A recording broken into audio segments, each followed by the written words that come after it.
Should be should be live now. Please. We are live, ladies and gentlemen. Beautiful, beautiful.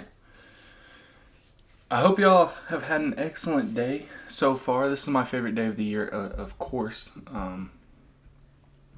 The NBA draft. 15 minutes till we start up, but it's the NBA, so you know it's going to be a little bit longer than that. I got me a meal just chilling in front of me. Trying to figure everything out. It looks good. Let's see. I need to go to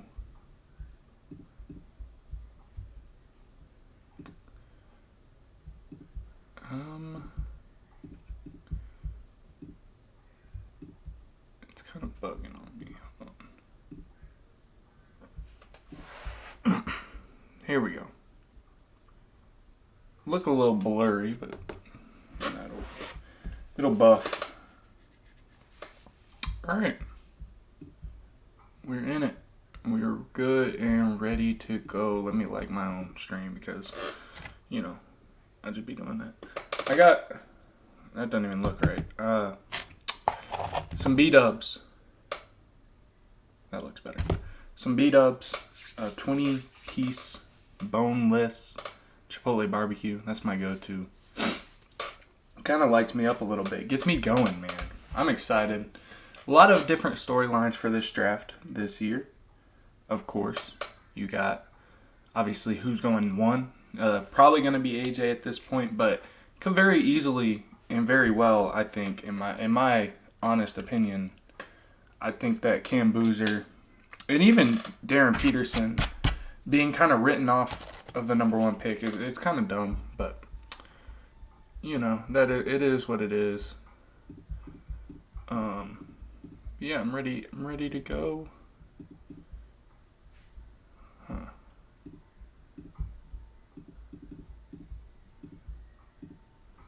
Okay. I was just trying to make sure the chat is on because earlier I went live and the chat was just not on.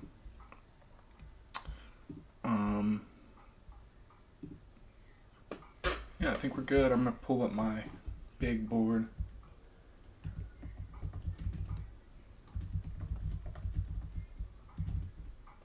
There we go. All right. Some fun stuff. I'm ready to get going.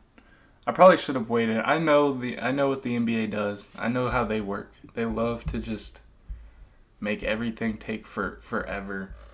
And you know, top fans. I can see who my top fan is. DGPG Stan, Darius Garland Stan. My guy, man. Let's go draft season, he comments. That's my guy, man. I'm telling you, he's always here. Always in here. Always in here. I think they're doing the red carpet still. I'm hoping we get some trades announced a little early today. That's my guy, man. Yes. It's too late. Are you giving me fries? I don't need the ranch. I'm gonna take it once you take the box. Thanks.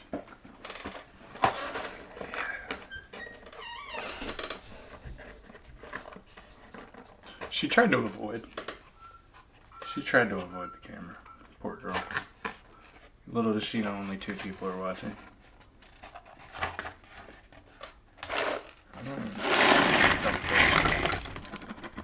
There we go.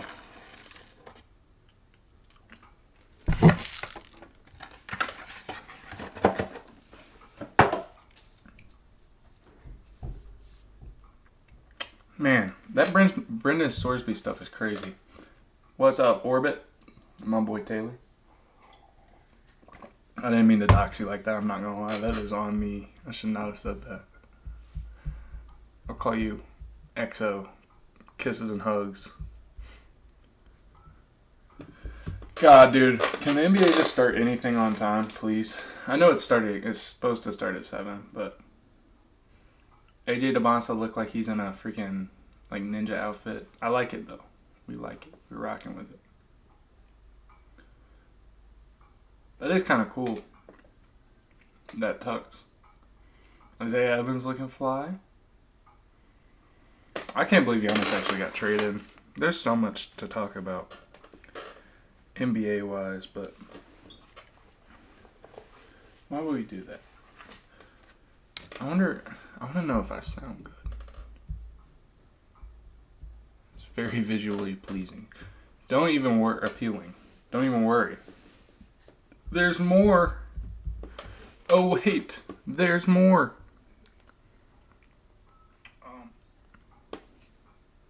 You're gonna hear an echo. I'm certain. I want to hear it on my phone though.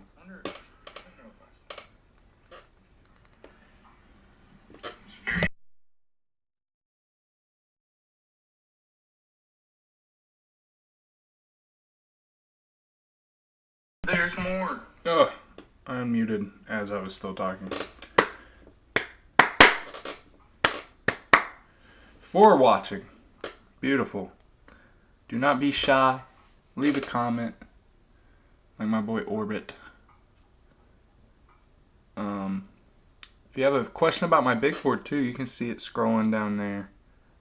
Go ahead and ask away. Just whatever. We're here for a good time. And a long time probably. This draft, man. It can go forever. I know last year was hard to make it through. Eating on camera is crazy. I'm sorry. I'm so sorry. I'm so hungry though. Fun fact for DGPG Stan and the other, one person who's in here that I don't know. I need a chew. Hold on. Oh me, that's on me. Today, I thought I was gonna die. It was the craziest. I texted my friend and I was like, hey, I'm gonna go get some food. I was feeling good. Text one of my friends. I'm like, I'm gonna go get some food before the weather looked bad for in an hour. I was like, I'm gonna go get some food before the weather hits. As soon as I I live in a town where there's no food options, and then the town over, pretty good food options, right, right outside the city in a little suburb, and I'm going to get food, and it just starts blasting rain, and I was like, dang, it's coming down. But then wind starts picking up. It looks like I live in Oklahoma, so it looks like there's a tornado just all around me, just flying around. I was so scared. And so I get to the stoplight. I'm broke. I have my brakes on at the stoplight, waiting for it to turn green so I can get into an Atwoods parking lot. So I didn't get blown away or get into a wreck or something. And my whole truck I would say it's because my truck is very light and doesn't have great grip in the rain in the first place. And I would say it's from the moving water under me because it started almost flooding. It was probably a half inch of water, standing water that was just getting blown across the ground. And my truck literally moved probably 3 feet to the side. And I was like, my first thought, and there were no tornado sirens going or anything, but my first thought was I'm getting blown away by a tornado on my favorite day of the year. Yeah. My, in F1 terms, we switched to inters, and we should have just retired. Yeah, I agree, Taylor. It was crazy. It was scary. And then I manned up. I was so scared. I was shaking. I was gripping the steering wheel so tight. And I was like, all right, I'm going to be a man. I'm going to make it home. I turned on, I think 1985 by Freddie Gibbs started playing. And I literally screamed. I was like, I didn't scream, but I wouldn't call it a scream. I'd call it a screech. And I was like, let's go. It's we're making it home. And we did. We made it home. But I didn't have food, so now I have some food. My sister went and got it for me. I paid her. Handsomely, unfortunately. But now we have some food. Cam Boozer looking fly on my screen. 4 minutes is when this should start. Goodness gracious. I really thought I was dying today, man. Shout out the Atwoods. The power went out, so the moment I was like, okay, I need to walk inside. Because I, again, really thought there was going to be a tornado just on top of me. Especially in the rain, you never, and when you can't see, rain-wrapped tornadoes happen a lot in Oklahoma. That was what I thought it was a rain-wrapped tornado that I was just going to get picked up and blown away by. I couldn't even, see it, Luckily, that didn't happen. But the moment I was like, okay, I'm going to go. Because there was a guy, actually, that parked beside me, did the same thing I did, was following me the whole way, parks beside me. He goes inside. And as he's walking up to the door, lightning strikes maybe a mile away. And he couldn't get in the door because the power was out. And so they had to, the people that were inside were, gripping on the windows and just, pulling, doing this consecutively to get it open. And then they did the same thing to close it. Because it was a sensor door, the opening. So, nuts. Wild stuff. What a day. What a day. 3 minutes. Please come. Whoa, pause. Draft time, please come. I'm just not going to say please come, probably. Caleb Wilson wearing wired headphones. Man, take them out.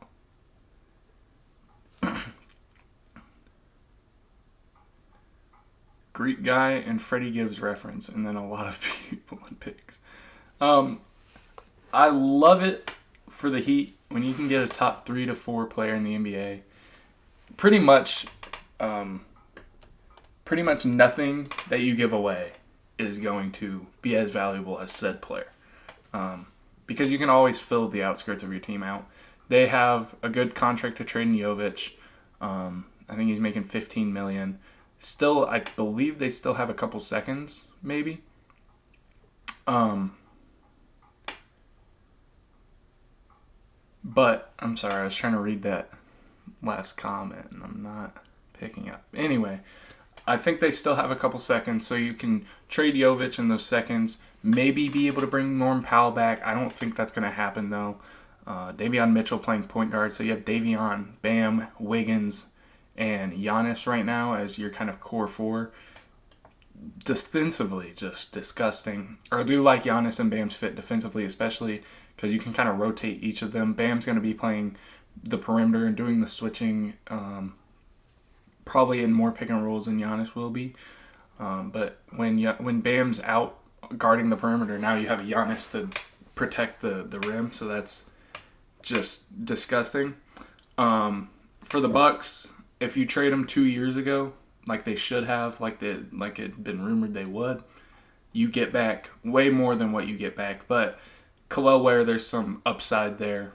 I actually really love their offense. I think Davion Mitchell is a really good pick and roll point guard. I think you give him a little more freedom. He's a good 3-point shooter. Wiggins proven to be a really good role player. Giannis, the thing I like about Giannis and Bam is Giannis draws a lot of attention. Obviously, Bam didn't shoot the ball super well from three. I think he's a much better 3-point shooter than that. But Bam will never have had the looks that he's going to get this year, just from Giannis's gravity, as well as, as well as both of them can pass. So if you think Giannis drives, Bam's guy step up, but Bam's guy steps up. Giannis can just throw that lob over. Bam can do the same thing. They're both really good passers. One could even play the DHL hub spot while one's in the short corner. Give them the kind of the same action where you have Bam screening, Giannis screening or handing off to Davion, and Davion, really good passer, put a guy in the short corner. I just think you have a lot of fun options, and then on top of all of that, you still have Spo. So you can never go wrong with a Spo coach team, to be honest. But I thought the draft was starting. It's not. It's just a Knicks tribute. Shout out tribute. But yeah, for the Bucks, you got Ryan Rollins, who is I'm going to release a video on very shortly, but he is really, really fun. Tyler Hero, an expiring contract that you might be able to trade if his value gets a little higher. Jaime Jaquez is what Jaime Jaquez is. Why do I think Cam is going first? I think that his fit alongside Alex Sarr is really great. I think that the feel... One thing about the Wizards in Will Dawkins is that they love guys who have high feel. They love those high feel players. That's why Bub Carrington got drafted, even if he wasn't, the best pick. But that's kind of what the Thunder did. Will Dawkins coming from the Thunder. I just think that they could gravitate toward the high feel guy. Obviously, AJ's been kind of the big pick there, and obviously they need like a number one guy, and AJ to everyone is like a number one scoring option. But I think that Cam's fit alongside Alex Sarr, he makes up for a lot of the weaknesses Sarr has in rebounding, passing, and he can also stretch the floor and he can play a fun 5-out. That's why I like that. But I don't think it's going to happen anymore, to be honest. Too much stuff is leaned toward AJ. I'm going to take a bite of food before this gets going.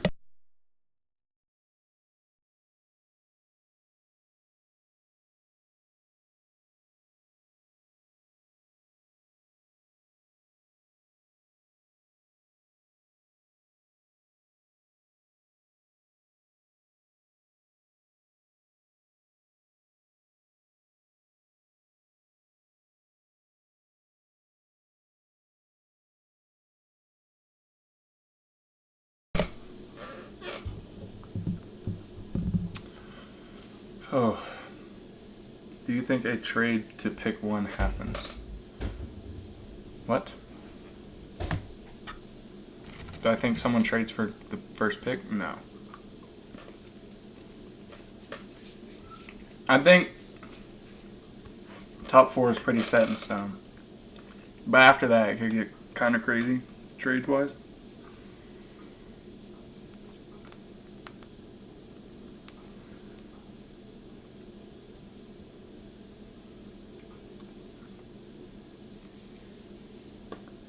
Adam. Bald Adam. Finally up to the stage. And we have, hopefully, the Washington Wizards on the clock. Who will the Clippers pick at 5? That's one I've been going back and forth on. From what it sounds like, it seems like they're really high on Wagler, which is interesting. Pair him with DG, obviously. I'm guessing that's why you're asking. Pairing him with DG, I like the fit a little bit. I would go Mikal Brown probably. I've said this before at Daymar. I just think that's out of the realm of possibility at this point. But I do love the fit. I do love the fit of Wagler a little bit to the Clips, especially if they keep Kawhi. If they don't, then you got a fun young core still. Tell me if this sounds good from back here, because I kind of want to lean back in my chair and not be slouched and Hunchback of Notre Dame.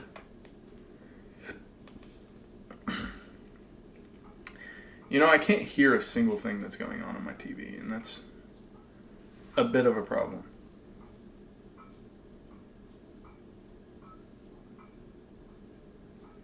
And the Washington Wizards will have 5 minutes to pick.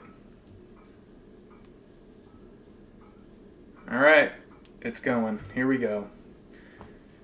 Again, I love Cam Boozer here. I love Darren Peterson here. I sadly think it's going to be AJ Debonta because they're going to be looking for that number one guy. Let's test that out real quick. How y'all doing, man? Y'all doing fine? It is actually really insane. Like I can still see my decibel sound. It looks good. Now let's talk a little louder. I look so short on my bed. I'm watching the... That's hilarious. That's crazy. I mean, the Wizards know who they're going to pick. You know what I mean? They know who they're going to pick. They've had this... They've been debating it for, what, 2 months now? Or a month now?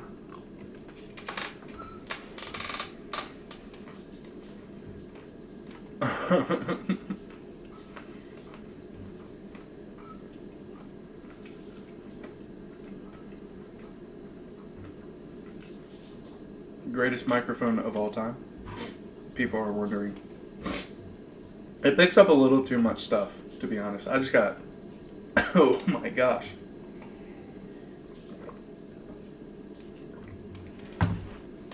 Let's put this away. I need to fridge it, but it'll be alright. Again, I love the sound of Cam and Darren. Just don't think that's going to happen, unfortunately, to the Wizards. I think it's going to be AJ, and I'll talk about it more when it happens, so I can have something to talk about for those 5 minutes. I should have done a team needs thing graphic. That would have been cool. Of course, I think about it the moment the first pick hits, and not like way after. And write that down for next year, though.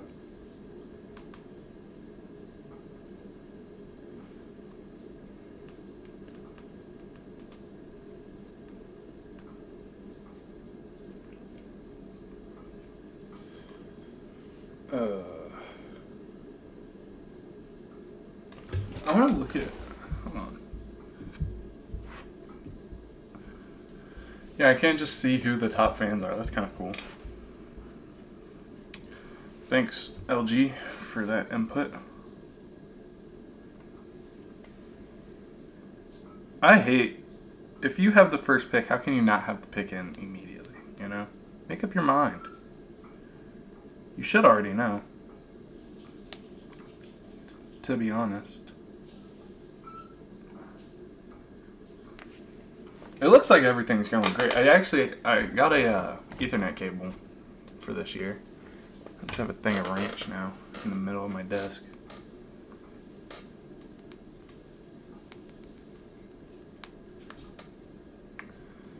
And ladies and gentlemen, the pick for the Washington Wizards is in.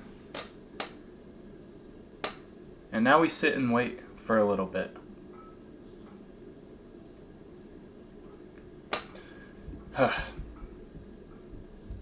Can they not just make up their mind, you know? How long do we have to wait? I can kind of do one of these too. The pick is in, and we are all waiting in anticipation. Great anticipation. Who is it going to be, ladies and gentlemen?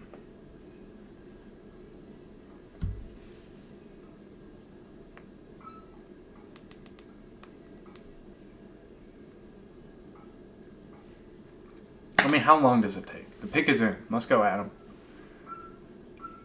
You know what I mean?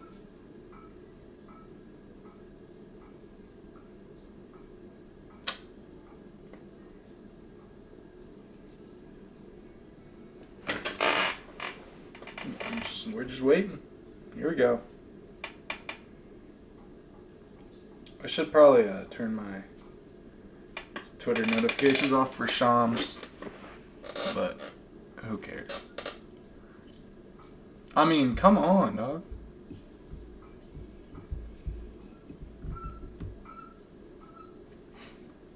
I know it's the first pick, you gotta build anticipation, but you don't have to build this much. Let's rip it and let's go. Here's who's going to the Wizards. Thanks. Bye. That's what Adam Silver should do. I mean, how do we still have coverage and not Adam Silver at the podium?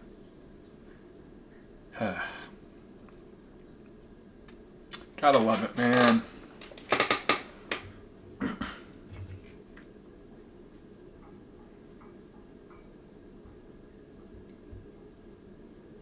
There he is. Here he comes.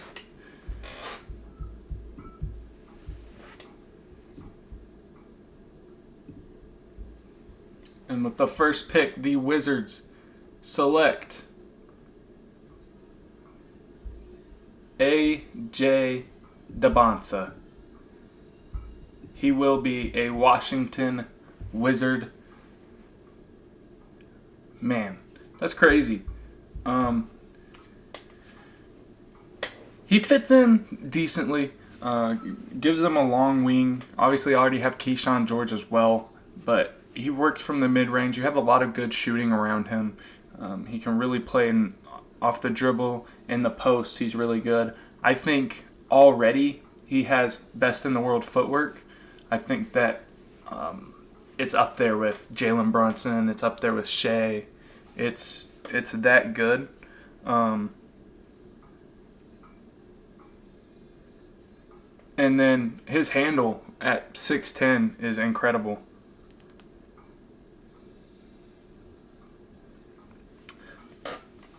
His finishing at the rim, also great. The things that are negatives about him is his defensive output in college was really poor, which is worrisome. He is 6'10" with a 7-foot wingspan, moves really well, and he wasn't really blocking shots, wasn't getting a ton of steals, and that's a concern. The passing field is a bit of concern. Obviously, BYU wasn't a great team, but you still had guys like Kiba Keita, Rob Wright, Richie Saunders, who I'm very, very high on in this draft.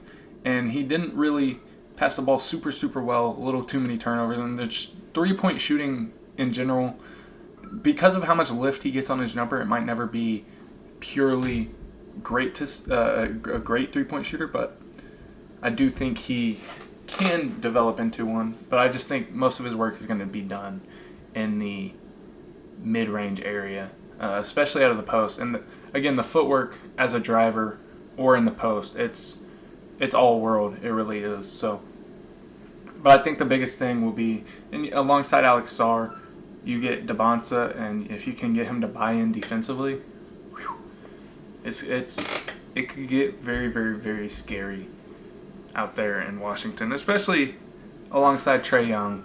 I doubt this could be a pick of, we want to see AD as well, so you have AD, Sarr, Dybantsa, George, Trae, I guess, starting. But who knows?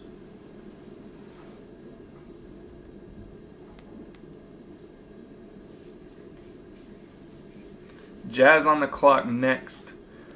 I think this is the easy Darren Peterson spot. I did mock Cam Boozer here one time. The reason for that is, even with all the bigs that they have in Lowry, Walker Kessler, and Jaren, I love Cam Boozer alongside all of those. Walker Kessler, they're having the restricted free agent arguments and issues, and I think that it opens up a little bit of a potential Cam Boozer spot where Lowry's running the 3, Cam at the 4, Jaren at the 5, and again, Cam makes up for Jaren's foul trouble, can make up for the rebounding issue that Jaren has, and you really, really, really stretch the floor if you're the Jazz there, because you have Lowry, you have Cam Boozer and Jaren, but you also can just post up Cam Boozer, and he'd play a lot of one-on-one in that scenario, and he is unstoppable in the post one-on-one. But I do think this is going to end up being Darren Peterson. Keontae George at point guard, Darren Peterson at the 2, even though he is a plus playmaker and probably a better playmaker than even Keontae George, and definitely will be in the future. But I think that he'll run the 2 for this year, and hopefully they throw him out there and start him as well. But the Utah Jazz, their pick is in.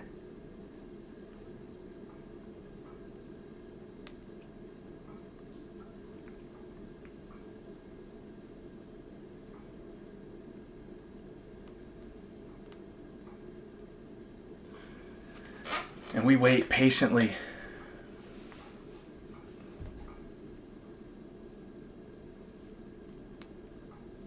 And just to clear some confusion, because I'm getting a text about it. Shout out my boy.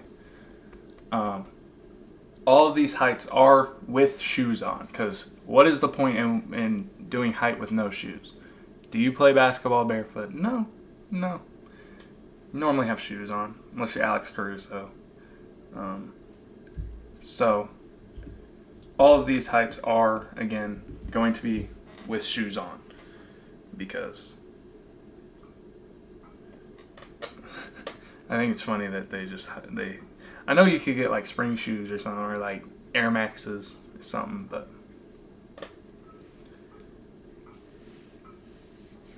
just patiently waiting. The pick's been in for about 1:20 now, ladies and gentlemen, but that's the NBA. That's what they do.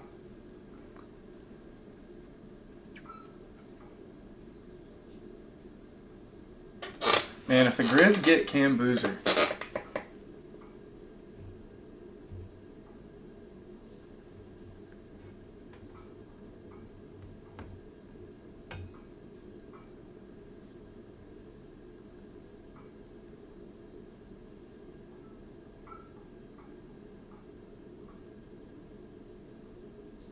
and here comes Mr. Silva to the podium. And with the second pick, the Utah Jazz will be selecting Darren Peterson, the guard out of Kansas. I believe he's a one guard. I think he's a point guard.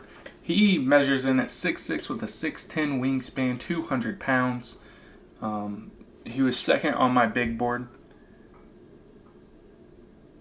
I thought there was a trade, I'm not going to lie. Darren is one of the best shot makers, if not the best shot maker in the draft. His defensive playmaking, getting steals, getting blocks, it's off the charts. Wasn't a particularly healthy season for him, and he was still really, really effective defensively, really good straight up, but also made a lot of plays, blocked shots, got steals, all-around defender. He's a really good passer, and that's something that we didn't get to see in college because of how bad that offensive atmosphere at Kansas was.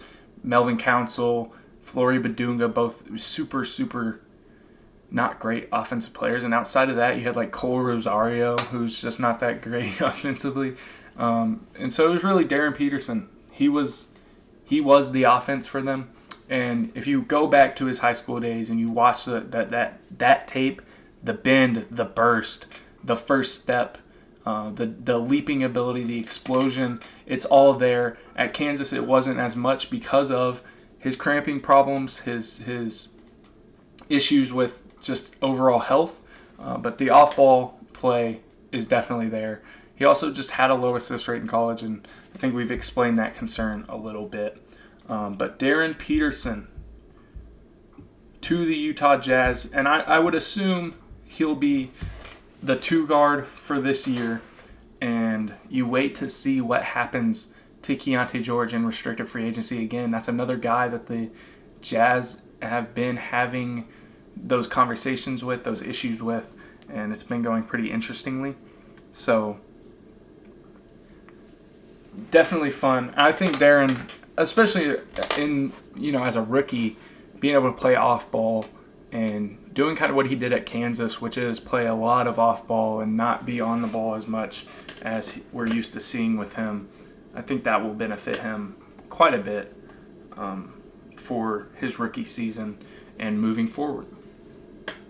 And now at 3, I mean, we're pretty sure on this one who's going where, but we gotta wait a little bit. It's got to be official first.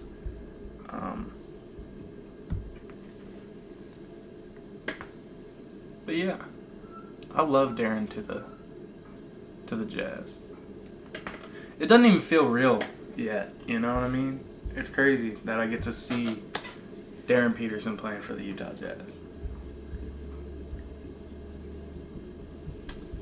The Memphis Grizzlies pick is in, ladies and gentlemen. You're going to be seeing the screen for a while, I have a feeling, because the NBA doesn't like to do anything fast, Uh-oh. What happened? Little bit of lag. Hold on.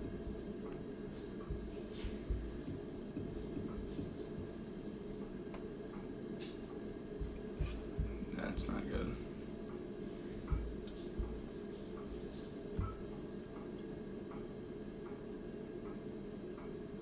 We're back. We're okay. We're okay. We got it somewhat back. Little bit of a Wi-Fi issue.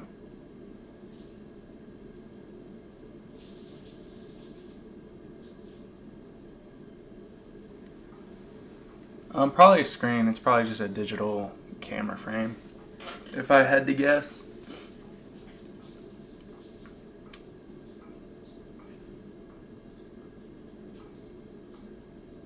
Everything I've formed so far. Nothing crazy happening yet. If it is lagging, please let me know. But my end looks good now. So it looked like it was fixed. I might have to get on my phone, I have a feeling.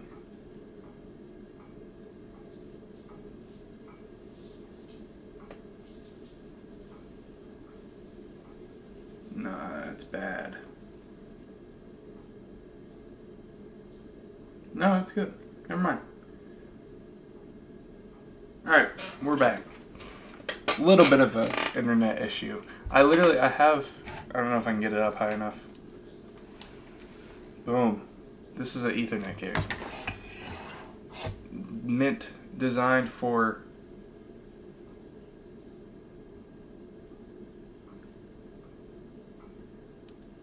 laggy's vanished. I think that's what you're trying to say. Vanished. Pick is in. Can we please get to it? You know what I'm saying? Like, good. Beautiful. Thank you. Great communication.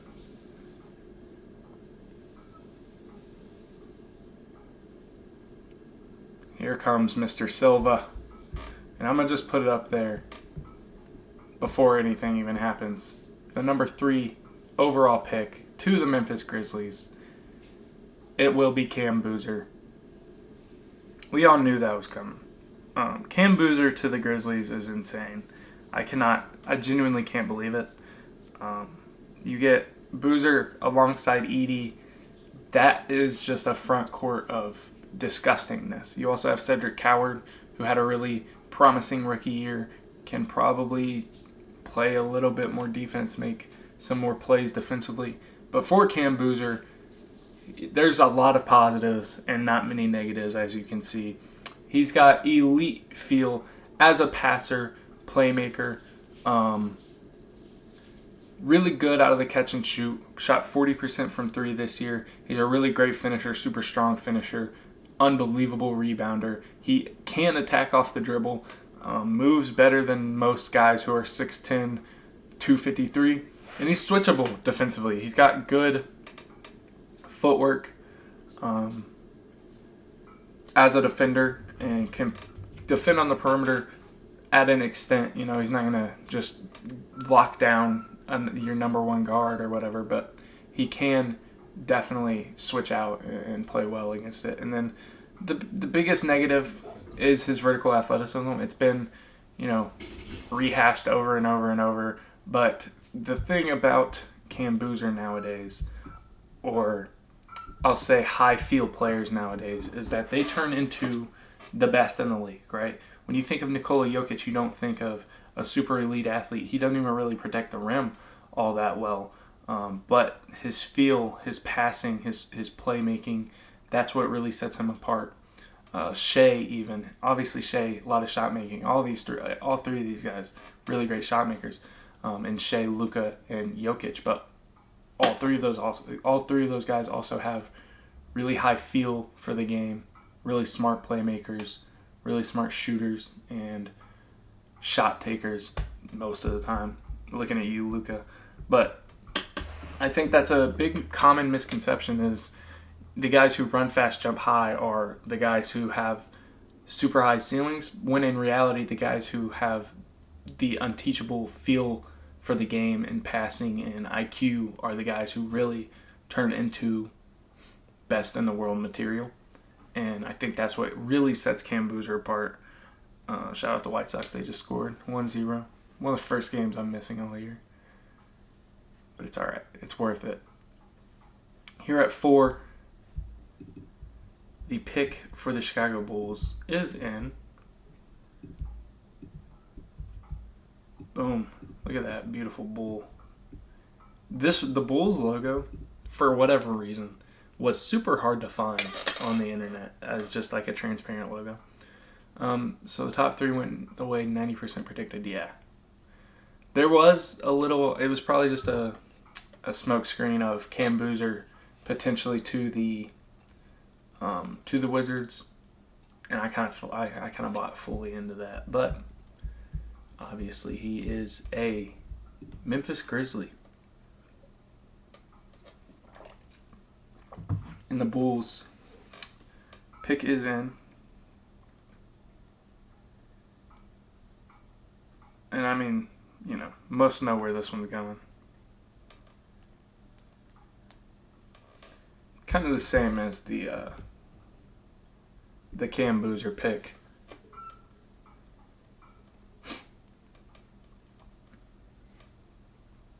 And if any future draftees are watching this and they want to get an interview on here, what I'm saying, after they get picked, they're more than welcome to, because no one likes ESPN nowadays.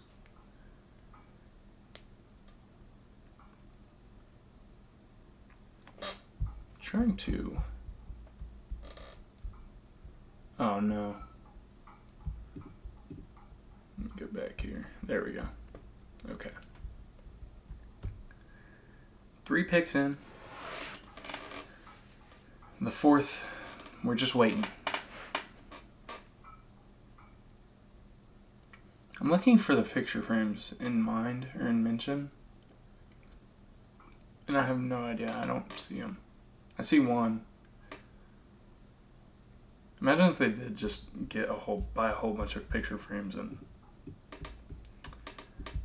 just kept switching them out. That'd be hilarious.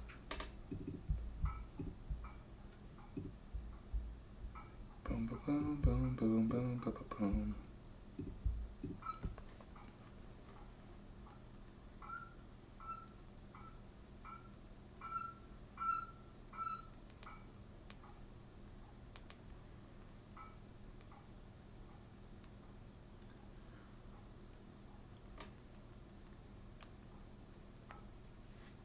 See, I look over every now and then, and it's lagging. But when I look over at my recording, it's not. So I don't know. I'm scared.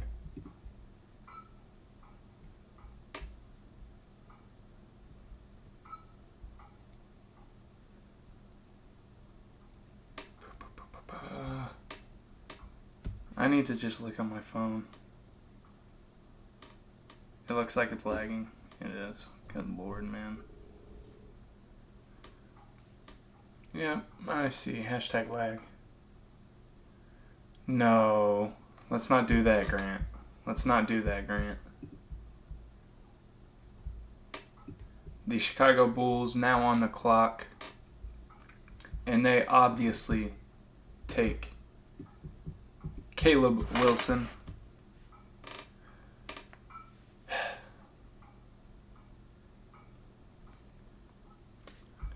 Hold on, I'm going to try and fix the lag. I don't even know if y'all can hear me, which is problematic.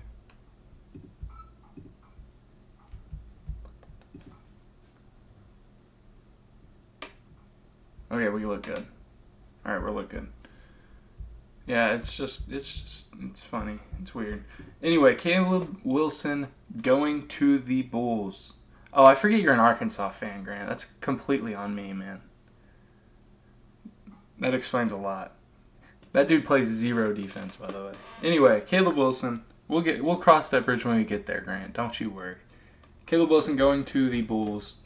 The number 4 player on my board goes number 4. It was just a match made in heaven. The entire draft process. You see Bryson Graham come in as the new Bulls GM and immediately say, hey, slap. Size, length, athleticism, physicality. That's our new mantra. That's what we want to draft on. That's what we want to build a team around. And Caleb Wilson fits all of those categories of slap. He's an elite athlete, great rim finisher. He's a defensive, and his defensive playmaking upside is outrageous.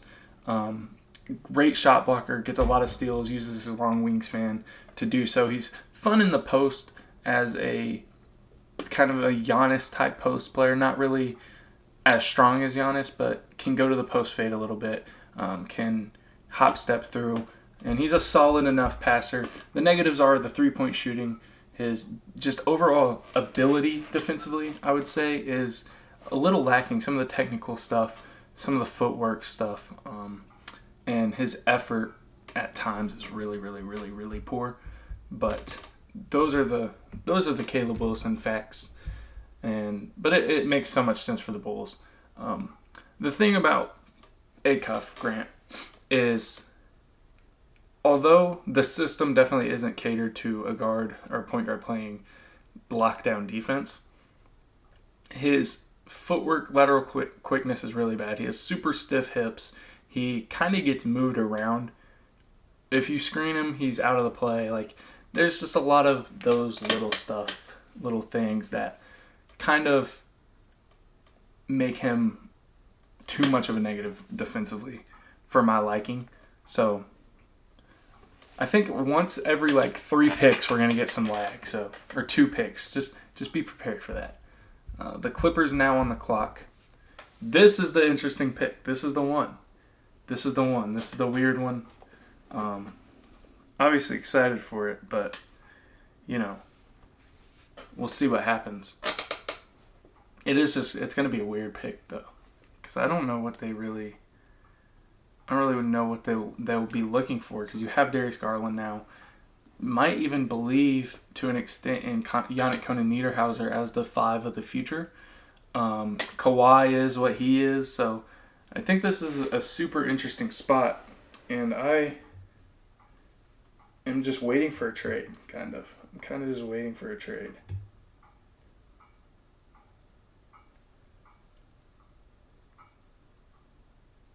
I did turn off Shams' notifications, but I kind of want to turn them on.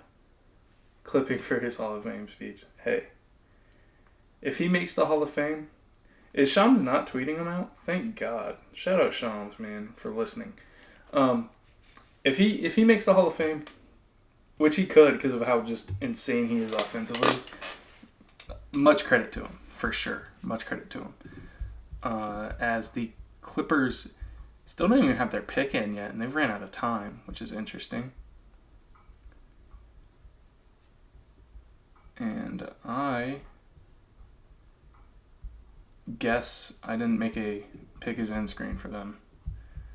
And I'm worried if I do that, my computer's going to explode. So, no pick his end screen for the Clippers. Get screwed, Clippers. I'm sorry. Unless I'm missing it. But I'm not. I just don't have it. Which would explain that I only have 29 in this folder. So, sorry, Clippers fans. You don't get a pick his end screen. Losers. How many hours of film did you watch for this year's draft? I haven't even thought about that. I would say it's so broken up for me, though. Because, with Darren Peterson, I knew last year, I was watching his film. It wasn't even film, really. I was just watching high school games. You can watch some EYBL stuff. But, honestly, I didn't watch a ton of game film of Darren Peterson at Kansas this year. I watched some games, but I didn't, dive into the film because I pretty much know what he is. He's not going to surprise me. Cam Boozer, I did watch a lot of. DeBonsa, I didn't watch a ton of because, again, same kind of deal. Wagler, obviously, I had to watch a lot of because he is a guy who kind of flooded onto the scene. I would say definitely 100 plus. Probably 150, I would say, hours. As here is the Clippers selection at the 5th pick. They will be selecting Keaton Wagler, And that has been the rumor for quite some time now. That has been kind of what was expected for the past 2 days, was Wagler to the Clippers. As you can see, he's 15th on my board, but I do want to make this clear about my board. From number 5 to about number 17, 18, it's towing the line, right? And so I can get over someone making a pick, whereas like I would be super high on LeBaron Philon, but if so-and-so gets drafted, if Keaton Wagler gets drafted ahead of him, I'm not going to shame the team for picking Keaton Wagler. He's going to fit in really well next to Darius Garland. They'll throw him at the 2, and he's a guy who can play on the ball a little bit. Garland's not bad off ball, and then you have Kawhi as well. But Wagler has a pretty low floor to me, or a high floor to me, because he's a really good three-point shooter. He's got good playmaking feel, and he's super smooth as a ball handler. He's also a really solid defender. And so those things just make him kind of not a perfect role player, but a pretty good one just immediately, even if he doesn't have the same superstar upside in my eyes, or in my opinion, as some of the other guys. The negatives on him is he really struggles inside the arc. He can get there pretty well, but I think some of the strength, the physicality, and the lack of separation at times causes the interior finishing to lack. And lastly, it's poor athleticism. I mean, I don't think he dunked a single time this year, I believe. He didn't do much as a athlete in the draft combine. And so there's definitely some athletic concerns, but it's not like he's a just super slow whatever guy. He has some speed and agility to him, but definitely not like an elite jumper, elite athlete. The Brooklyn Nets are the next team to pick, and hopefully I do have a pick is in card for them, which is good because I mean they always could trade for more picks. They're a very active team. I'm going to go put my Buffalo Wild Wings in the fridge. I will be back. While we wait.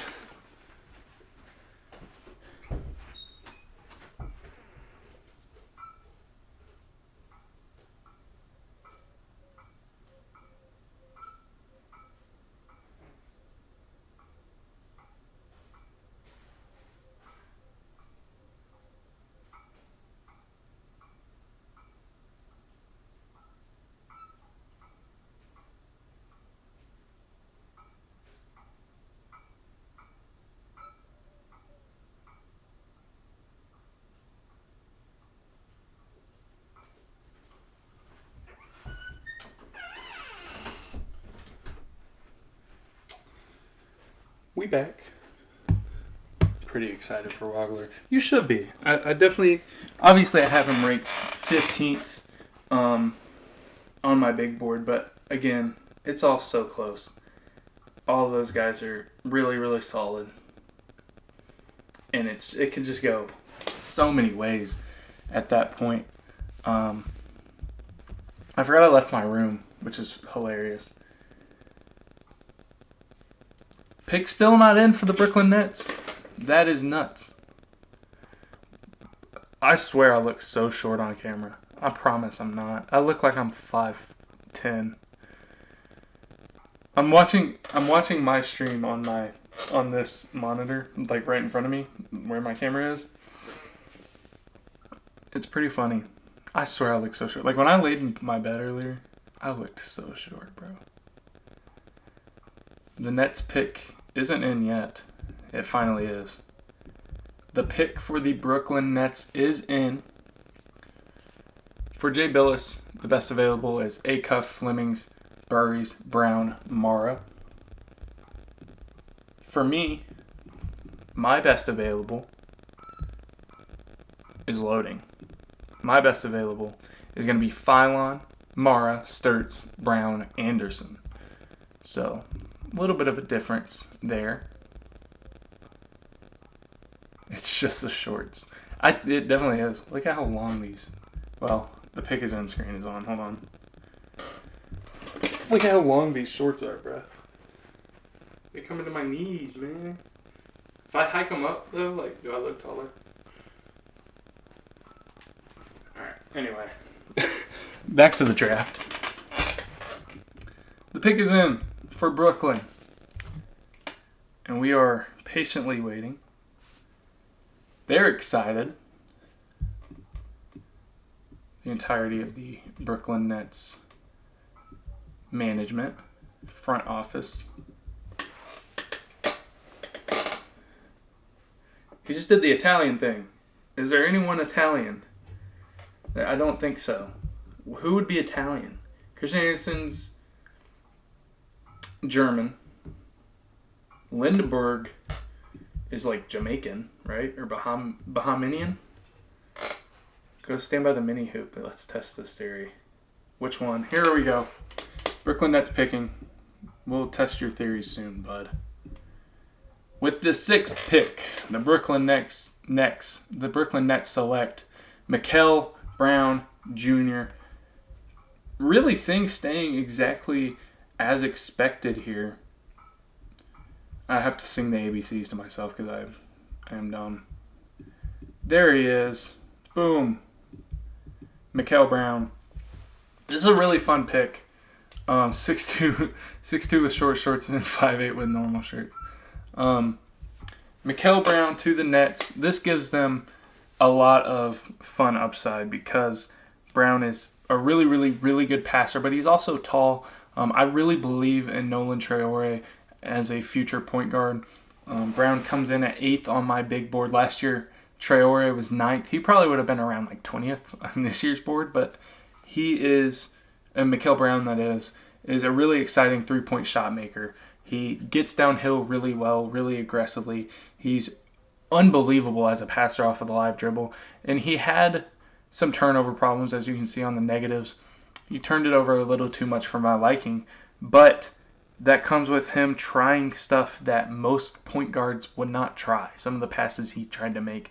I do worry and have a little bit of concerns with the mid-range shooting, with the kind of in-between game, the floater, the midi. As I say that as they show a clip of him hitting a post step back, or post fade, excuse me. And then the back injury does give me some concerns.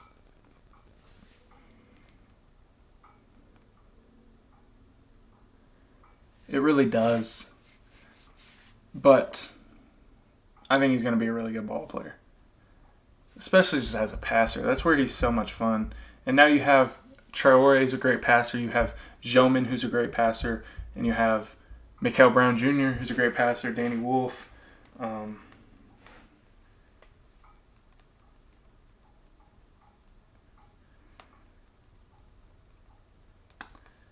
It's a fun team out there in Brooklyn. It really makes me wish... I wish the Clippers had went there because I think that makes this draft get a little bit crazier, a little bit less to form. I think that would be... Here's the Acuff pick, by the way, Grant, if you're still in here. This is where Acuff is going. There's no doubt in my mind that this is the Acuff pick. But as I was saying, I wish the Clippers had swung for some upside, to be honest. I understand Keaton. Again, I think he's got a very high floor as a role player, but I just wanted them to really have a guy like Mikal. Also, love Mikal's suit. I love the North Carolina blue going on. And the Sacramento Kings pick is in.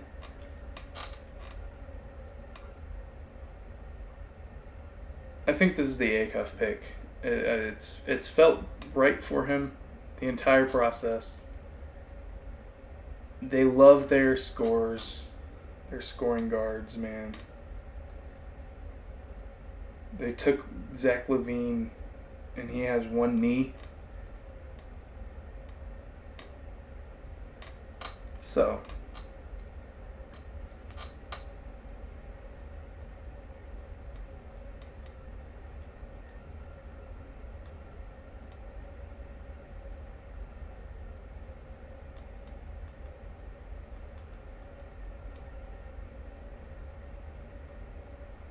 I promise I didn't lag out, by the way. I know I'm not even on screen, so you can't tell if I'm here or not. But, promise we still here. We still here.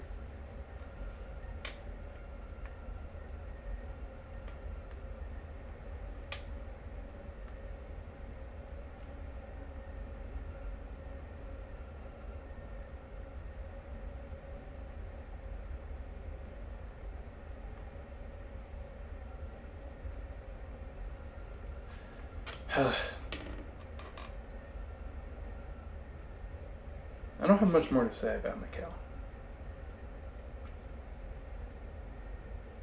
Definitely concerning with the back injury. Definitely a little bit of a concern, but I do like the pick.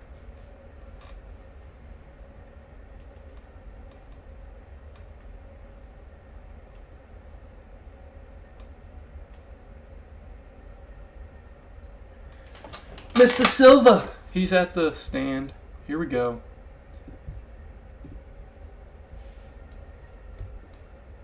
Yeah.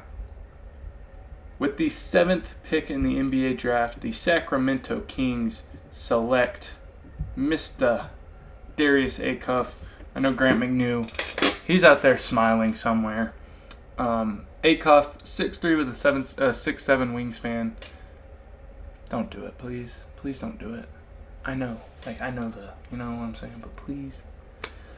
13th on my big board. He is an insane offensive engine, and that's why it's just always made sense. Even in my what I would do mock drafts, Acuff has just always made sense to the Kings. The reason for that is they love themselves an offensive first guard. Love themselves an offensive first guard. He's a great all-around three-point shooter, off the catch, off the side step, off the back. I almost said back dribble. What the hell is that? Off the step back. Just all around a really good three-point shooter. Really, really good passing feel and playmaking. Doesn't turn the ball over a ton. The bad things are really bad, though. He's a just purely awful defender. I can't sugarcoat it at all. He's really bad. He doesn't move laterally at all. At all. It's pretty bad. I think I spelled lateral wrong as well. He gets moved and screened way too easily. If he's screened, he's pretty much out of the play. And just his effort level, when he is giving effort, those are all his problems. But when he's not giving effort, it's all dramatized. It's all that much worse. And so that's definitely some of the concerns with Darius Acuff. But again, going to a team that's pretty much a blank slate at this point in the Sacramento Kings, Darius Acuff definitely makes a ton of sense because of that left side, the positive side, because of how good of an offensive engine he is. He's a guy that can kind of help you build from the ground up, and hopefully they can get away from the Zach LaVine, the DeMar DeRozan, and that era of basketball, whatever the hell it is. And I think there's some defensive infrastructure there with Dylan Cardwell, with Devin Carter, but it's probably just not good enough. I just saw a graphic of Pete Maravich and Darius Acuff, and Pete Maravich was points per game mogging Darius Acuff, dude. For those who don't know, Pete Maravich averaged 45 for his college career. And they just showed a graphic of both of them up there. That's hilarious. Why do that to my boy? Well, ladies and gentlemen, the draft's starting. We knew all of this. This is all pretty predictable. But now things get interesting. The Atlanta Hawks on the clock. TikTok. Shout out Kesha. Is that Kesha? Is that a Kesha song? TikTok? TikTok on the clock. I think so. I'm so sorry that y'all just had to hear me sing. But for the Hawks, it's an interesting spot. You have a team who, obviously, they were the only team who took the Knicks to 2 games. You know what I mean? That's a pretty big accomplishment. CJ McCollum there, not for the long run. I think he only signed a 1-year deal. Might have had an option, but if I remember correctly, just a 1-year deal. You're kind of missing the center play. You have Okongwu, but you know what he is at this point. You don't really have a pure point guard, and that's where I've been kind of mocking the LeBaron Philons of the world to the Hawks, but I could also see the Kingston Flemings pick being here. I could even see them going out and like taking a swing at I don't know what other guard. I was gonna say Bennett Sturts, but Kesha Homage. But also, if they want to go center and they want to go rim protector, it's Ade Mara. So it's a pretty interesting spot, especially alongside Jalen Johnson, as their pick is in. And here you get to look at the Atlanta Hawks logo a little bit, because heck yeah, might as well.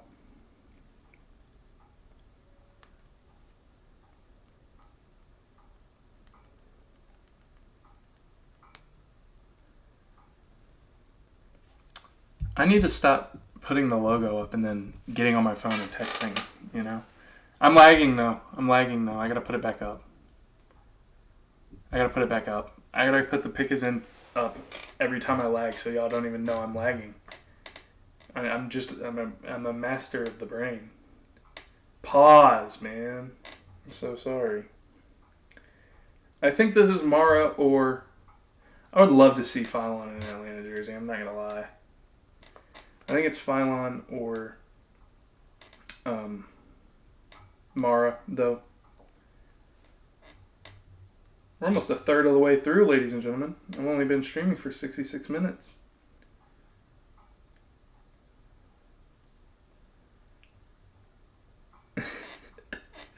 I'm looking at a tweet right now.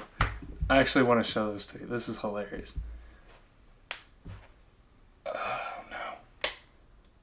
Oh no. Come on.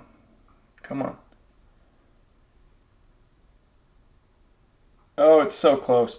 Anyway, it's a video of the pre-draft stuff with everyone in their suits, and it's Graves looks withered. Mara can't throw the up the M correctly.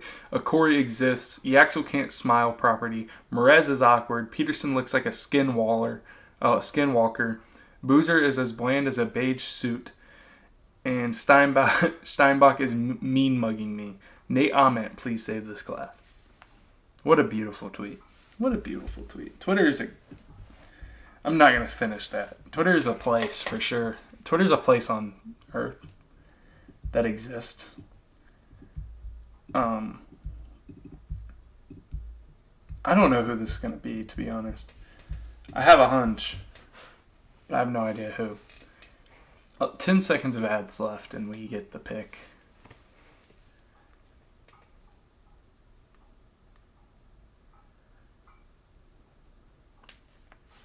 I want to trade so bad. Can someone make a trade, please? Pick's been in for forever.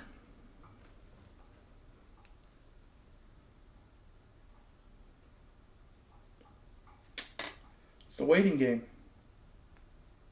Here comes Mr. Silva. And with the 8th pick,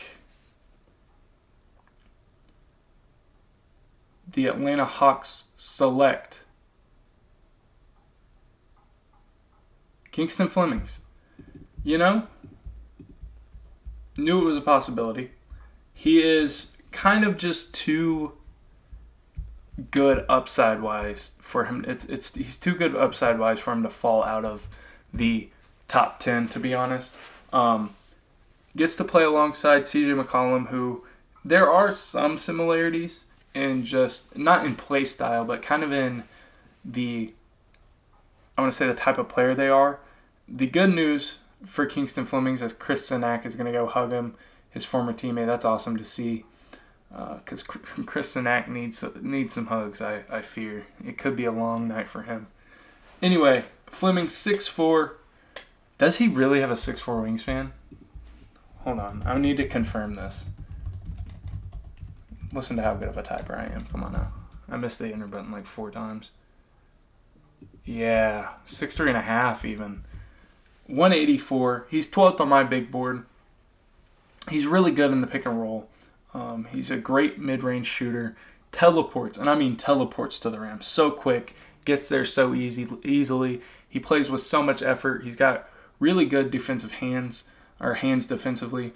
And then he played in a really, I can't say really enough, of a really poor offensive environment, offensive atmosphere in Houston, where, you know, JoJo Tugler was there, was the center.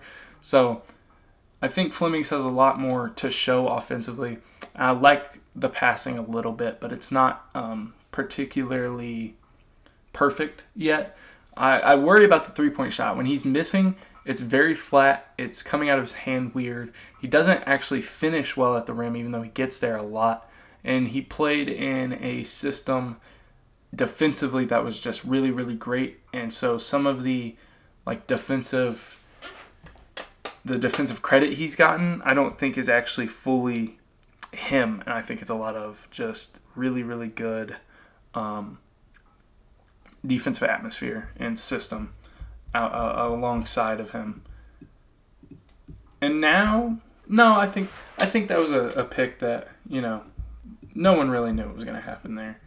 I think it was clearly Mara or Flemings, though, even though I was going Phylon a little bit in my mock drafts. But 9th pick belongs to the Dallas Mavericks, and this is where I'm predicting a trade.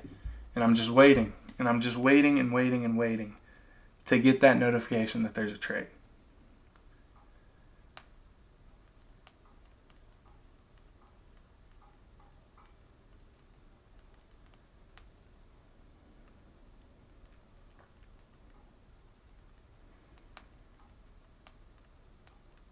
I'm texting my Bucks fan friend right now about their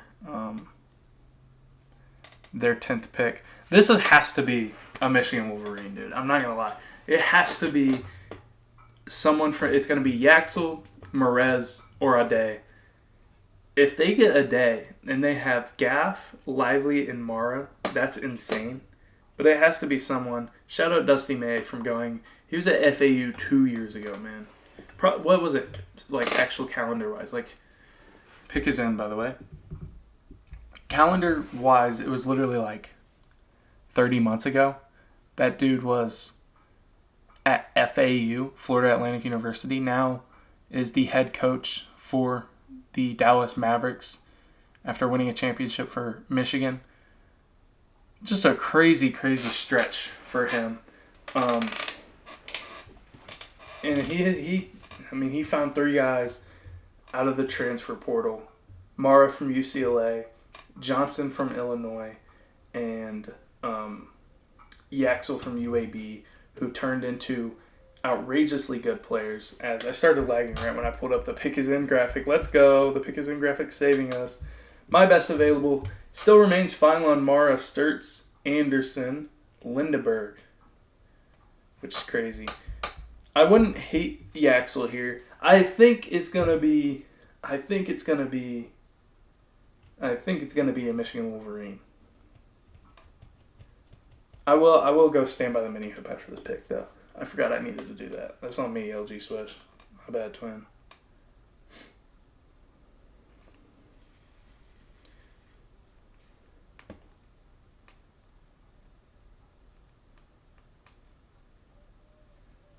Let me get the pick is in graphic off.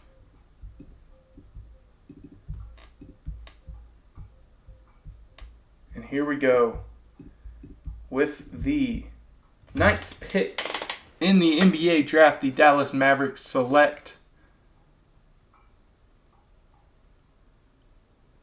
Merez Johnson Jr. from Michigan. This is a guy who, as a Thunder fan, a little selfish to me, I really wanted the Thunder to get. He's 18th on my board, but most of that is just because of he's not, as offensively talented or doesn't, not the star upside as most of the other guys. But his positives, he's a insanely versatile, physical defender. He's a great rebounder, a great play finisher, a good rim protector. He's got some shooting upside even. To end the year, he started shooting the ball really well as Ade Mara and Yaxel Lindeberg are in arms with him. And he generates stocks at a really high rate. Also for the Bucks, I will talk about the Mavericks real quick, though. I want to talk about the Mavericks real quick. I'm getting ahead of myself.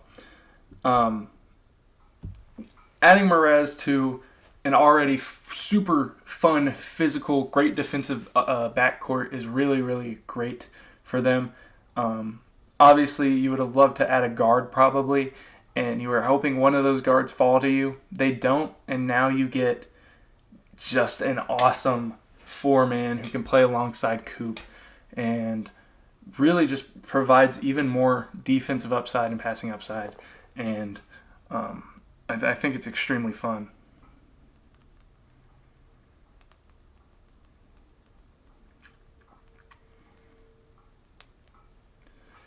And at 10 for the Bucks, it just made me so excited for the Bucks. They're going to get Ade Mara here. Unless, like, for whatever reason, Ade Mara is the guy who's falling, and he falls to, like, 18 or something crazy. Ade Mara is probably going to be a Milwaukee Buck here, and I really love that. I love that specifically for my guy, Ryan Rollins. You have Tyler Hero. They do have Khalil Ware now, though. This might just be the Ahmed spot, bro. Ugh. I would hate it for Bucks fans if they took Nate Ahmed. Even though I'm like actually kind of buying into the upside a little bit, not a superstar upside, but like some of the upside a little bit, you know? It would be such a bad pick, though. Don't do it, Milwaukee. Don't do it, Milwaukee. I'm so intrigued. This is where the draft really starts. Even though Mraz Johnson 9 is crazy, didn't really expect that at all. But the Bucks 10.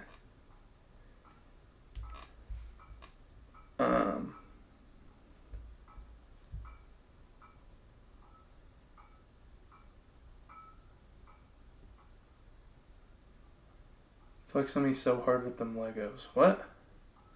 What Legos? What Legos?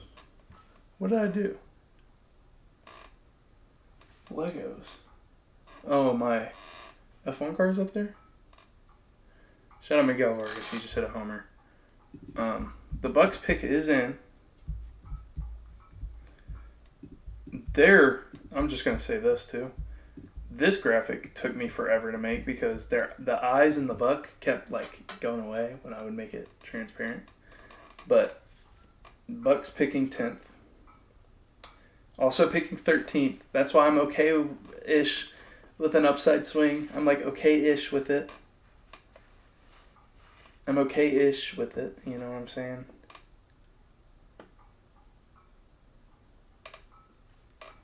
I'm really confused on flexed on you with the Legos.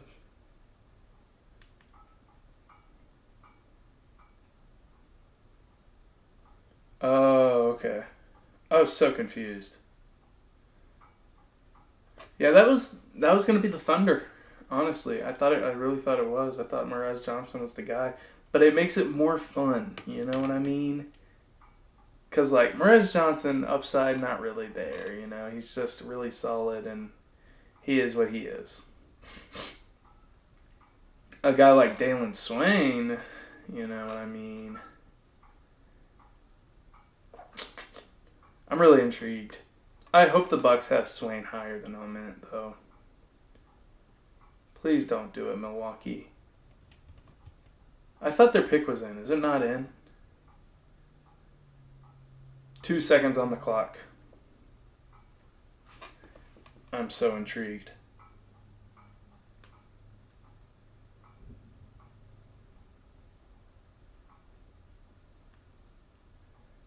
Shout out Shams, man. The only tweet he put out was that he thinks that's going to be a Michigan Wolverine. Gotta give him credit. Gotta give him credit where it's due.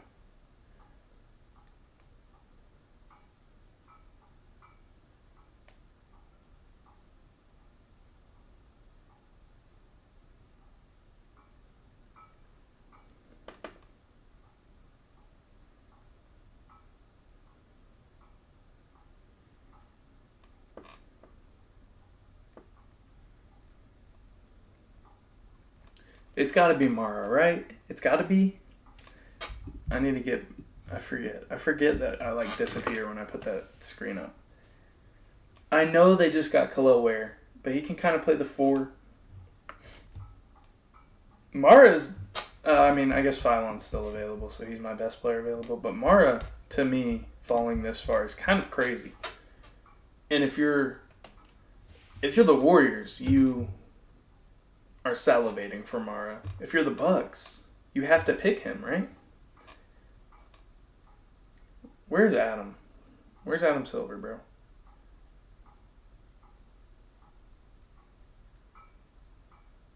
That's a lot of young fellas in there.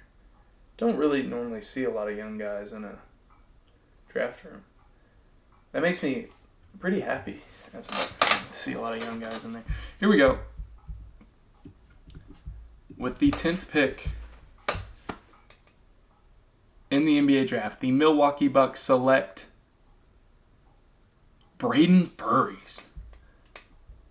Holy curveball. Whoa. Okay, Braden Burries. Interesting. I don't hate it. I don't love it at all. Whoa. What a surprise. Okay. I think this means that you're really buying into Ryan Rollins as your future 1. I think you are set on him playing the point guard, and you want Braden Burries alongside of him. That's 2 really good defenders. Unless they're pushing in to win, which would be crazy after trading Giannis, because you did get Tyler Hero, and you may be thinking, like, hey, Burries can probably play the 3 and Rollins at the 2, and you just go all in kind of in that way, in that sense.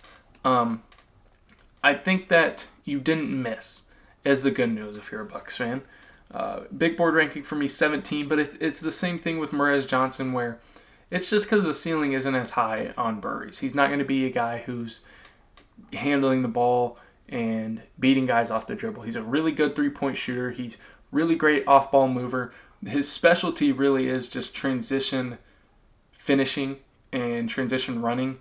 That's where he kind of specializes. And then he's super, super physical. 6'5", 215 from your 2 guard, maybe even your 3. That's pretty special. The negatives, just that he's a solid athlete, but he's not like a special athlete. I think that if I put another like slot right in the middle for like meh, I would put like passing. He's a solid passer, but he's not special as a passer. I think that he is a really perfect 2 guard, and it's a really big shock that they went Braden Burries here. I like it though. I do like it. I think you avoid the bust.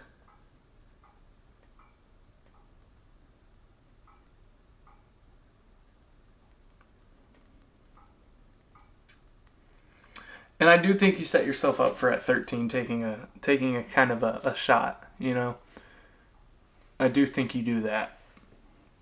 But now on the board is Golden State at 11, and Ade Mara has fallen all the way to you. And that just feels impossible nearly. Also, I know I made a Clippers pick is in, and I don't know where it went. I'm sad. Braden Burries to the Bucks. What the heck, dude? Interesting. I definitely don't think that's the pick they make if they only have 1 pick. But because they have 2, I think they make. I think that's I think that's the reason they make that pick. Excuse me, man. That B-dub's tearing me up.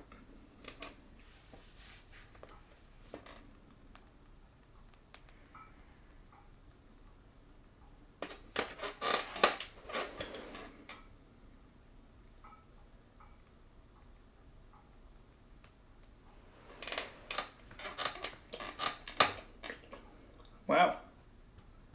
Braden Burries. Also, just want to shout out my boy James Burries, my college teammate. These 2 are cousins. Pretty fun. I just heard someone else. They just walked down our steps. I'm sorry for the just loud chair screech, but yeah. My college teammate, James Burries. As the video is lagging again. I'm just watching it lag. Hold on. We can fix this, though. Not lagging anymore. Because the Warriors pick is in. I think this has to be Mara. You don't have Burries available, which was kind of the guy I was thinking. I mean, you obviously have Yaxel available still, which Yax is a really, really solid role player. He's going to be a guy who does everything and fit really well in the Steve Kerr system for the next 2 years. But Ade Mara is a true 5, which you haven't had in a while. A guy who can run DHOs, a guy who can pass to Steph. I really, really, really like this.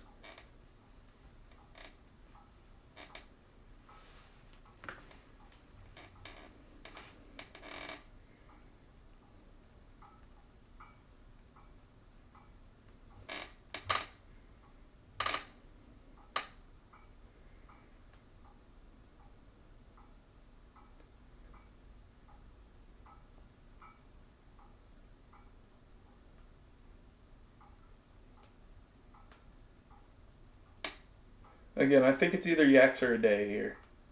Ade Mara, the Spaniard. I be forgetting, bro. I'm so sorry, guys. I go silent with the pick is in thing up, and then it's just like, what's happening? I'm just not here anymore. I disappear. If the Warriors go on it, I will cry tears of joy. I genuinely will. That would be so funny.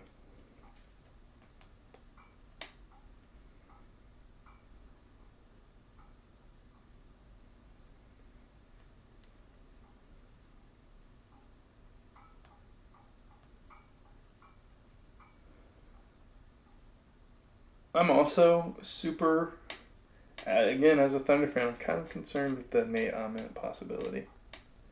Where's they going to mess this up? You know, that's a break. It's hard to mess this up with the situation the Warriors are in, man. It really is a hard spot to mess up because you have two fantastic players. You have Yaxel and you have Ade Mara, both available to you.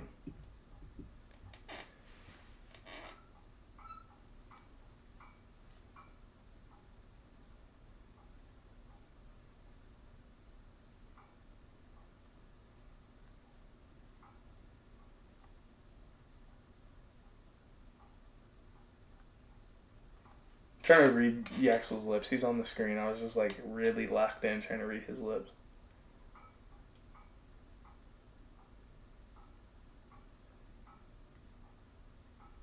I wonder if at ESPN you're not allowed to go like, because like Jay Billis always has a super like basic big board. I wonder if they don't let him like, you know, get out on take chances. You know what I mean?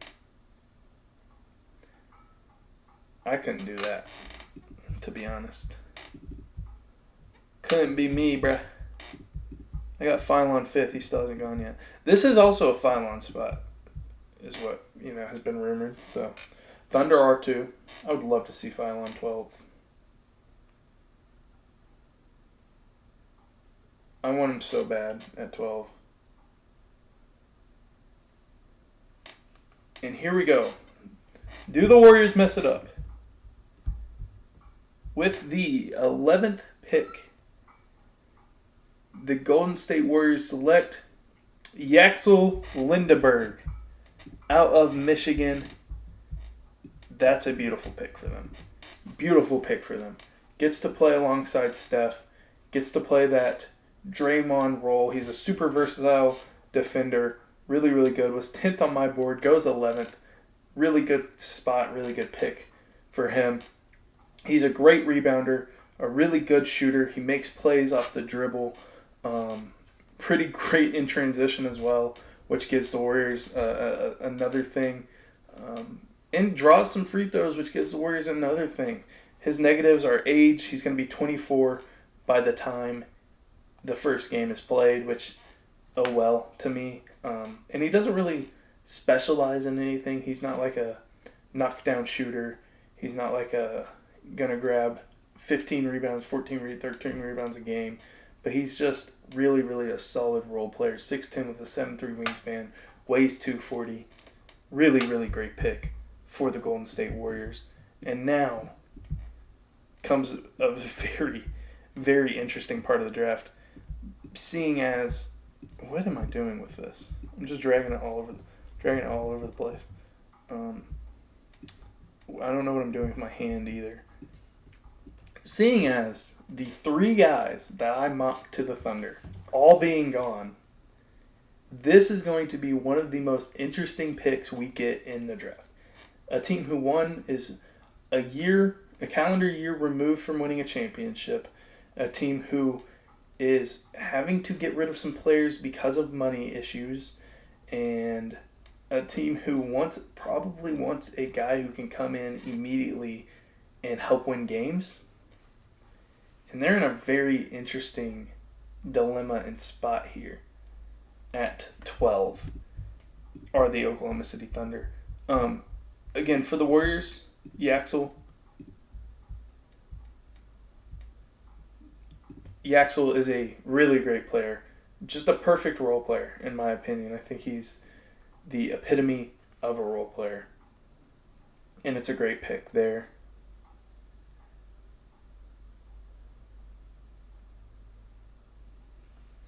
And you also have Kristaps Porzingis, which can help.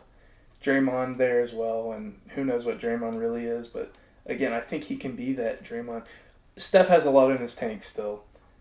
Yaxel can play the Draymond role, and you have KP to stretch the floor a little bit. I apologize for the chair, man. And I don't mean like Draymond role. He's not like that good of a passer, but he's a super versatile defender, can guard up, can switch down. Like, he can do whatever you really need him to do. And for the Thunder, I would not be shocked if we see a trade down potentially. Maybe they trade for 14 and 18 or something. And just get out of this weird spot they're in. I don't know. Shout out Yaxel, man. It's great to see him get picked. As high as he did, because he deserves it. I can't believe Mraz went 9. I think that the Dusty May hire really changed a lot for this draft. And the Oklahoma City Thunder, their pick is in. Look at that beautiful logo.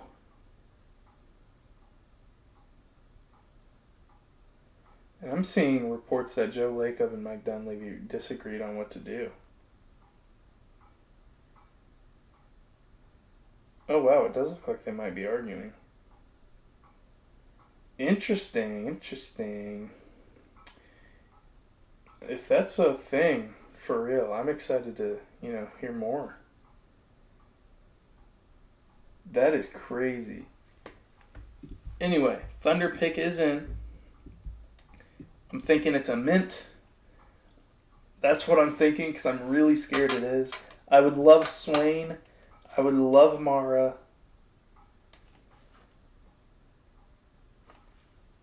And I would love Phylon. As long as it's not a mint, I would be so happy, bro. I'm not ready to throw up his graphic yet. And y'all see him on my big board, and oh my gosh. But if the Thunder get another guy who I was very high on, I was high on Topic, I was high on Sorber. Get another guy I'm high on. Phew. Yeah, that would be, Phylon's at 5, Mara's at 6. Sturts, I don't think is out of the question. Steinbach could be a guy here. Carr, potentially, but I think Hannes Steinbach could be a guy here as well to look out for. But man, oh man, this is interesting.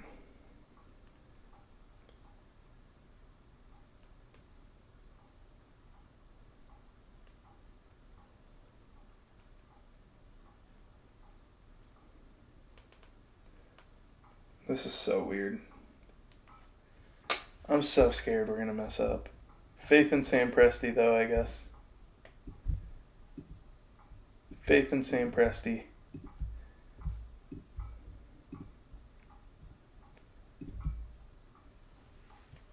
The pick is in. And I'm just sitting here waiting. Dude, I can't take it. I can't take the suspense.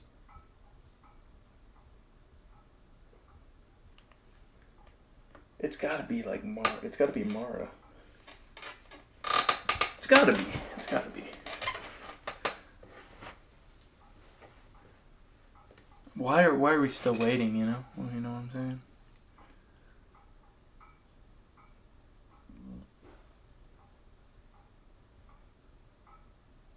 It's been a fun draft.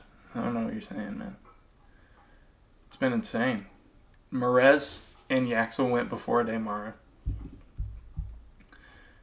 And here's the 12th pick. The Oklahoma City Thunder select Ademara. Dude.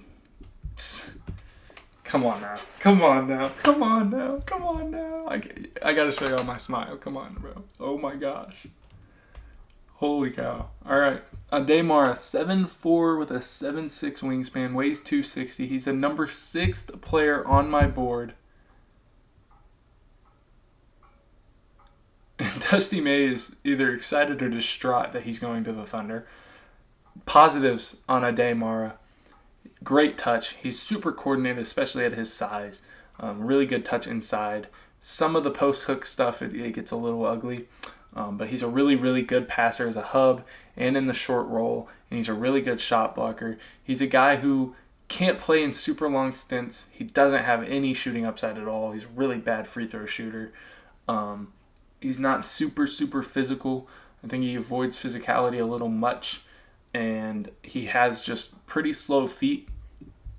But for the Oklahoma City Thunder, I mean, you're getting a player who, again, is 6th on my board. He's a guy who I think just as a traditional center, he's today's center at this point. He's a guy who can really play out of the hub, can hit cutters. He can really, if you're a Thunder fan and you want to know a little bit of a comp, think of a guy like Isaiah Hartenstein offensively without maybe the push shot, but a little taller, a lot taller, more of a lob threat, and just really every bit as coordinated, but also was one of the best shot blockers in this draft. I think he was 2nd or 3rd in all of college basketball. I'm looking something up. I shouldn't do this. I shouldn't do that. It's going to make it lag. I'm already guessing. But I like it. I like it a lot. Shout out Sam Presti, man. That dude is a magician. Stay and pick at 12 and you end up with one of, if not the best center in the draft. He really is just the best center in the draft. I'm not going to lie. So it's a beautiful pick. And I knew I would start lagging. That was on me, guys. I'm not going to lie. That was on me. I literally started looking something up and I just forgot. So this says it's the Heat pick, but it actually is not. It's going to be the Milwaukee Bucks pick. This is a part of the Giannis trade. And wow.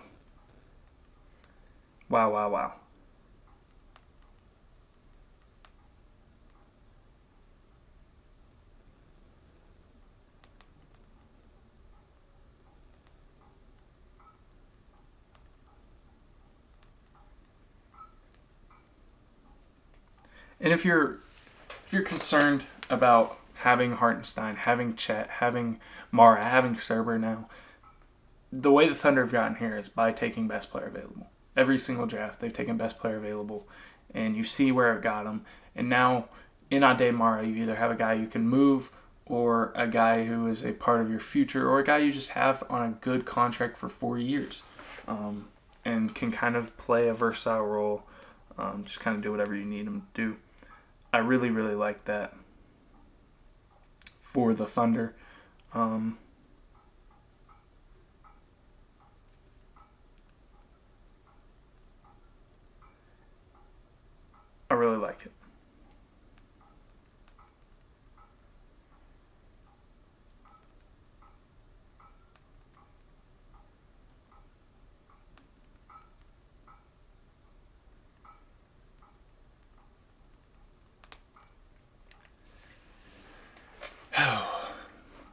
The 13th. I wish Miami had this pick still. But Giannis, you gotta give up a lot to trade for Giannis. I really gotta go to the bathroom. I think I'm gonna do it in between this pick.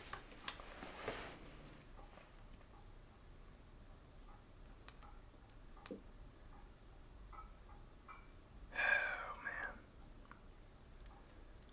20 seconds. The pick isn't in yet, but I'm gonna put the graphic up because it's a beautiful graphic.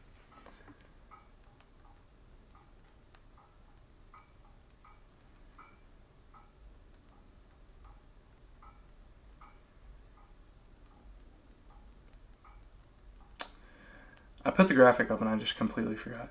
Next year I should make like an ad. I should just make an ad and it's not even an actual ad. It's just like a me BSing. I forgot I have to stand up. Hold on. Here's the mini goal. I kind of have a pillow over here. But I'm a little taller than mini goal. I don't know how tall it is, to be honest, but it's there. I look so small, bro. Hold on. Now I look taller. You know what I'm saying? Come on now. No, I can get excited about that. I can too, bro. I can too.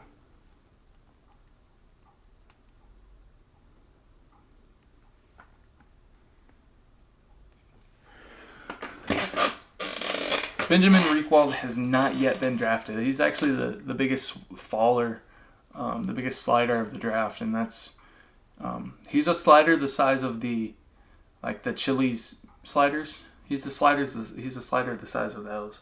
He's expected to be picked any second though. Tulane.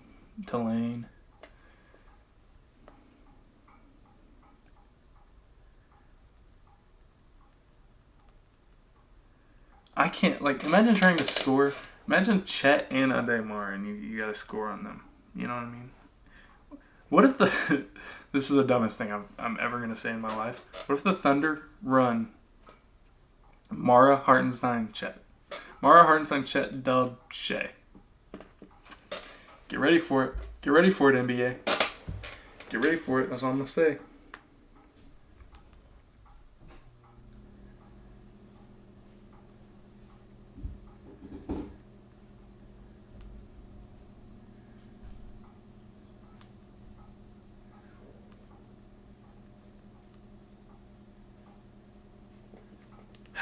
Man, I can't believe Ademar fell to the Thunder. And the fit really isn't great, but is my sister showering again? I'm sorry. I don't know if y'all can hear it. I think y'all can. Is she showering again? That's crazy.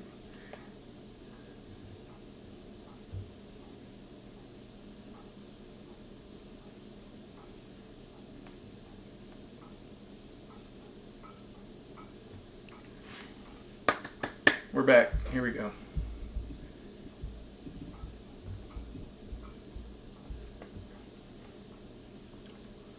Why am I watching some white dude go to work? Some old white dude. Now I'm watching Globetrotter highlights. Bro, there's a... I did hate on the double big. I still don't love it. You just gotta play one or the other. I was watching the Big O. Did not look like the Big O.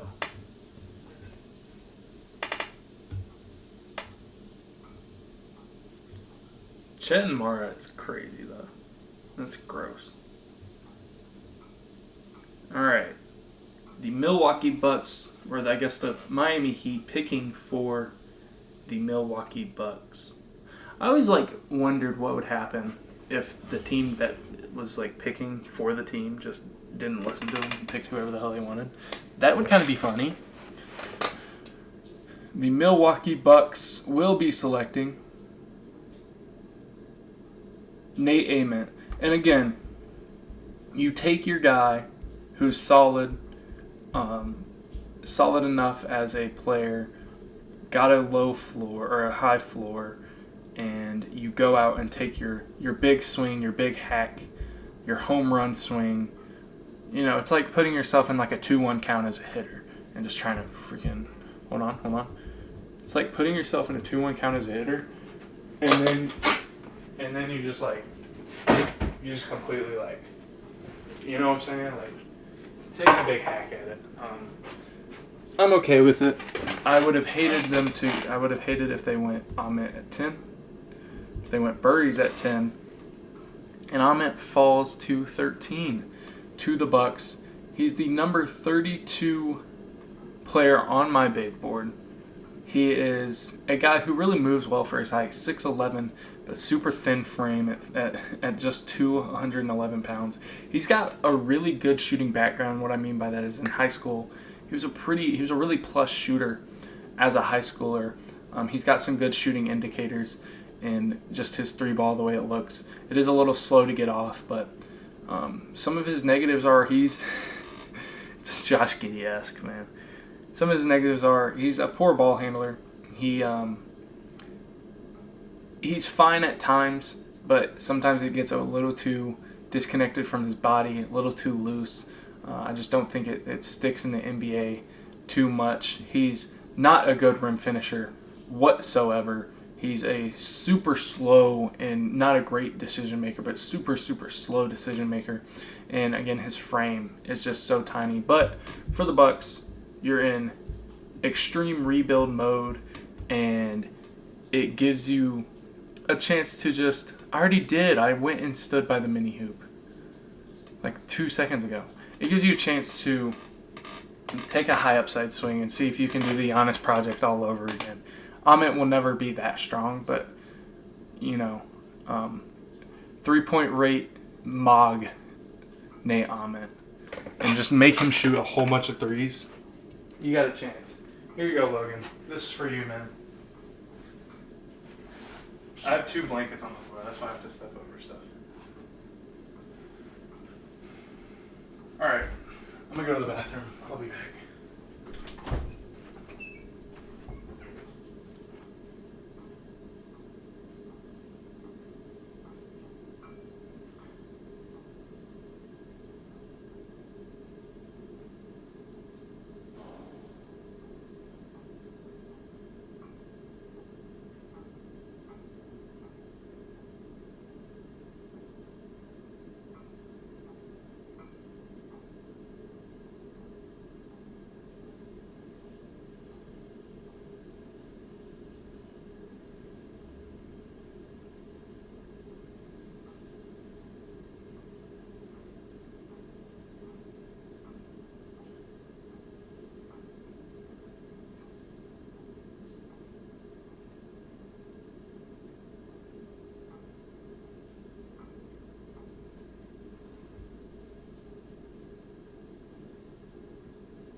We're back. Hold on, let me redo that. Let me go behind here. Do I look taller now? No piss bucket as a streamer is unreal. I'm so subbing. My bad, bro. I'm so sorry. That's not me, bro. The Hornets. Taking a while here. I had Steinbach in my latest mock here at 14. Look, I'm too tall for the camera, bro. At Steinbach here at 14 to the Hornets. I'm trying to find their thing. Here we go. Boom, boom. Boom. Oh, my gosh. Boom. Boom. Okay. At 14 for the Hornets, I had I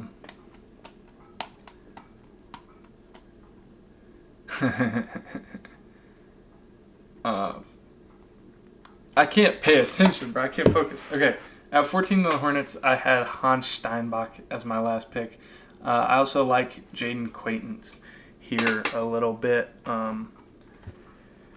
But it's an interesting spot, obviously. I really want them to get some physicality, a big guy who can really help rebound. But I also want a guy who can get paint touches, and I think that you have a guy in Hannes Steinbach who is kind of the best rebounder in the draft and one of the better rebounders I've ever even scouted in general. Also a guy who can definitely stretch the floor, a good mid-range shooter, and a chance to be a really, really good three-point shooter at 7 feet tall. A little bit flat-footed defensively, but still a great player. And then a guy that can get paint touches is Dalen Swain, who out of Texas is at 6'8" and just has the ball on a freaking string. And it's kind of the upside pick that I think teams think Nate Ahmet is. So I think this is going to be an interesting pick, as it is in as well. And Adam Silver is up on the podium. And with the 14th... Oh, we have a trade to announce. What is it? I missed it. Someone tell me. Oh, Adam, I can't hear you, brother. I couldn't hear it. And with the 14th pick in the 2026 NBA Draft, the Charlotte Hornets select Hannes Steinbach. Okay, Hannes Steinbach goes 14, which is what I expected. I need to go to Shams, man. This is why you gotta... Okay, so no, it is... The 14th pick is Hans. Am I tripping, or did he not say we have a trade to announce? I don't know. I might be stupid. But Hannes Steinbach is the 14th pick to the Hornets. And again, he's a guy who is a freakishly good rebounder. He's 7 feet tall with a 7'2" wingspan, 248. He's 19th on my board. It's just a Giannis trade. Gotcha. Yeah, I can't listen to Adam Silver, bro. He's the best rebounder in the class. He's got great straight line speed, especially for how big he is. He's a really awesome mid-range shooter. Has some awesome, insane three-point shooting potential, and again, good straight line athlete. The negatives: he's not at all a natural rim protector. He's a low defensive IQ in just a way that he's out of position too much. He gives you natural rim protection, again, by his size, but out of position a lot, falls for pump fakes a lot, fouls a little bit too much, and he doesn't move well defensively. And so those are some concerns. Also, I have a little bit of latency on, guys, so please calm down, Logan, when you talk to me like that. Please calm down. I see it. I see it the moment you type it. I see it move, but I say it immediately. It's a little late, right? I lost my moon ball, right? Again, this is a team who needed some big play. They needed some physicality. They got absolutely... I'm looking for a different word other than the B word. They got shoved around, out-physicaled by the Orlando Magic, and that is why I think that Steinbach is the perfect pick. He's the guy I went at 14 in my latest mock draft, so score. But yeah, I like Steinbach to the Hornets quite a bit. That's my analysis. It's my analysis. I'm sorry. It can get boring, man. We're halfway through. It's been 2 hours damn near. Ugh. The stream's been going for nearly 2 hours.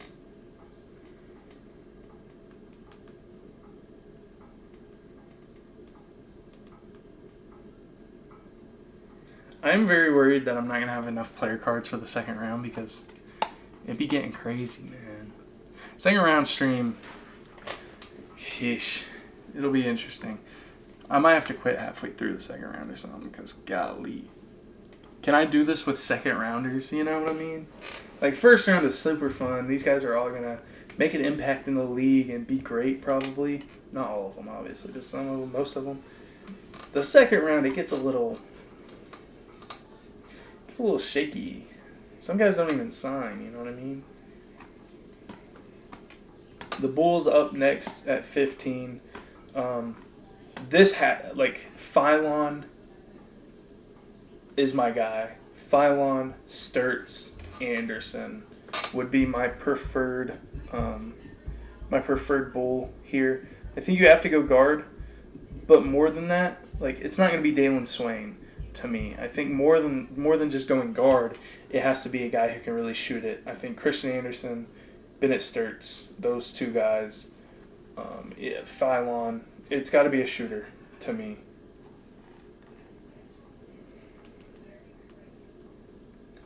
But they do love slap, so it could very, very, very, very, very easily be Dalen Swain, who I love, and I cannot get mad at them about.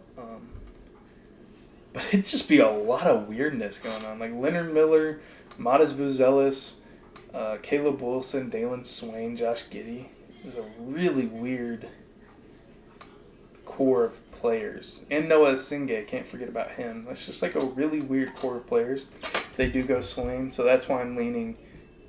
Go pick yourself up a Christian Anderson who can really shoot the ball off the dribble. That's what I'm saying, bro. I need to start running ads. I need to... I want to pre-record some bullshit of, like... I want to pre-record some, like... I could do, like, me shooting or something. Actually, I'm thinking of stuff now. Next year is going to be a movie, bro. I'm not even going to lie. I could, like... I don't know. I could cut to stuff, and I don't know. It could be fun.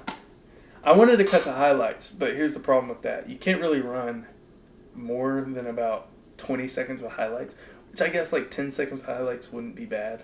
But that's literally a play and a half. You know what I mean? So it makes it a little hard because if I was on Twitch, I would do it, but I don't really love Twitch. And like I want everything centralized. You spelled S wrong, but I feel you. Tiger TV-esque ads. I wonder if I could get I'm literally in my notes right now, about to type some stuff up. I wonder if I could get someone to sponsor this. It's like, hey, I'm averaging. I can look at the analytics. I'm probably averaging about 6 viewers. That's pretty good. 6 live viewers. I'm gonna lag. Oh no, I'm making my computer actually do its purpose and work a little bit. I'm gonna put the pick as end screen up.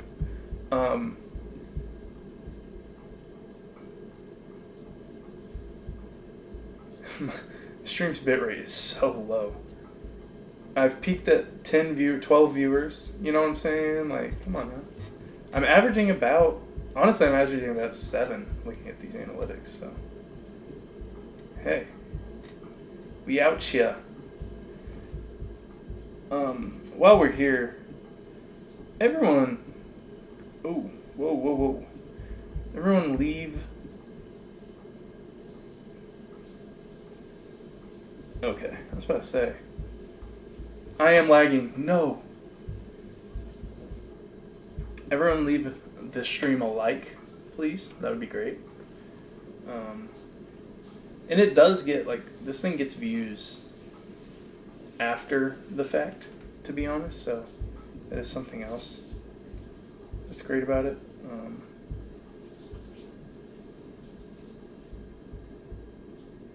Did I just end the stream?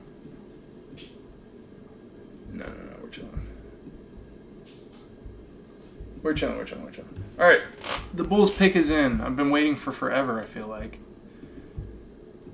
At 15.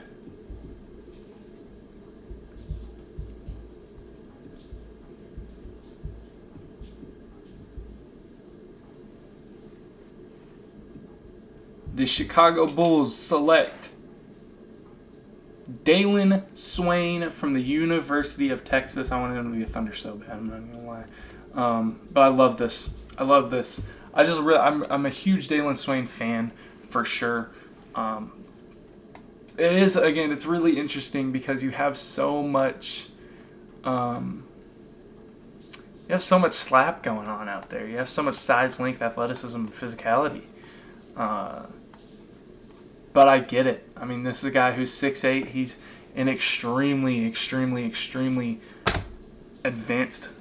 I almost turned everything off on my. I just about clicked my red button on my my extender. What am I trying to say? My like what you plug everything into, outlet thing. Anyway, very good handle for his size. He's a really, really good finisher. He's got great shooting indicators, a really good free throw shooter. It looks good. I think he shot 34% from 3 this year, so got good potential there. And he's a solid defender, super versatile, really moves well for being 6'8" with a 6'10" wingspan. Obviously only 2'11", so he's a little thin, but he's not a proven shooter, which does concern me going to the Bulls a little bit. But I mean, they're going to be really trying to develop shooting, and I think that's normally a good thing when your whole team needs to be shooters. You can kind of develop them all at the same time. And he is pretty turnover prone, but I mean, for a guy who's 6'8" and a surge protector, thank you so much, Logan.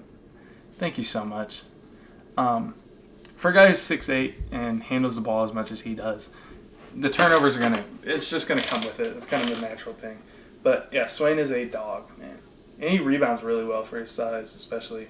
I think he averaged like 8 this year at Texas, so a dog for sure. And a guy I wanted at 17, a guy I would have loved to see alongside Cam Boozer at 16, but you know, it is what it is. Oh my gosh, my throat is killing me. The Sox win. Let's go. 2 straight. That's beautiful. The Grizz are on the clock now. And we are officially halfway through the draft, ladies and gentlemen.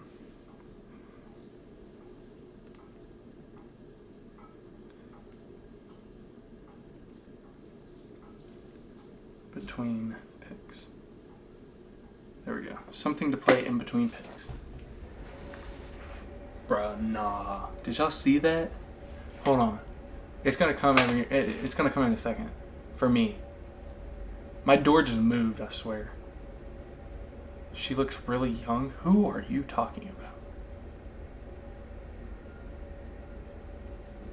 Who are you talking about? Swain's mom?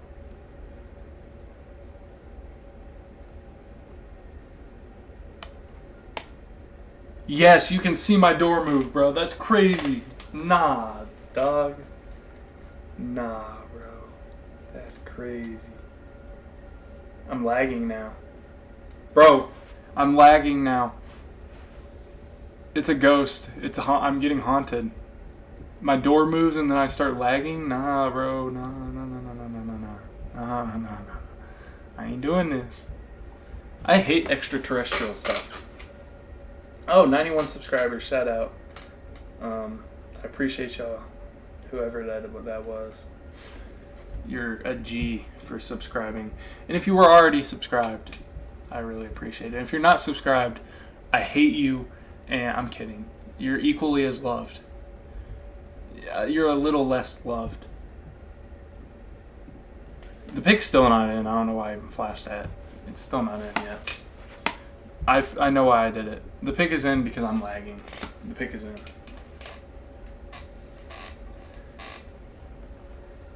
I still want to know who you said she looked really young about, because that's a little freaky, brother.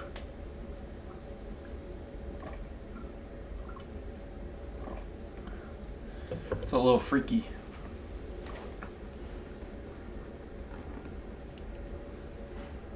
Oh, the Grizzlies already have Cam Boozer. You obviously have Scottie Pippen Jr. as well. Zach Edey out there. Cedric Coward. I would love to see them go guard. I would love to see them go fine line even. But it's going to be interesting. It's going to be a tough choice as we see the Topps card. My first NBA auto is crazy. That's pretty sick. Yeah, Dalen Swain's mom. Okay. That's what I thought, but I was like, I don't know. Could be talking about anyone. It's just how you talk normally. You know what I'm saying? All right. I'm ready. I don't know about y'all, but I'm ready for the 16th pick. The pick is in, and we are waiting on Mr. Silver to walk up to the podium.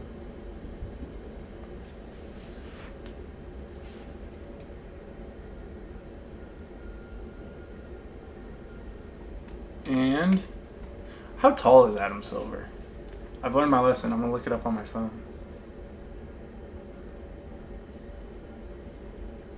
Oh my gosh. Let's go, dude. This is my dream. Okay, there has been a trade. The 16th pick is now going to be the Oklahoma City Thunder's pick. And with this pick, the Oklahoma City Thunder select Bennett Sturtz, ladies and gentlemen.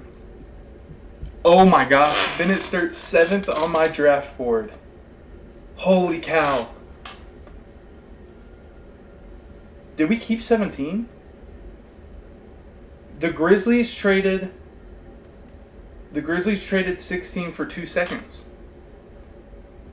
That can't be right. There's no way we kept 17. There's no way the Thunder kept 17. I have to be just for 2 second-round picks. What are they doing?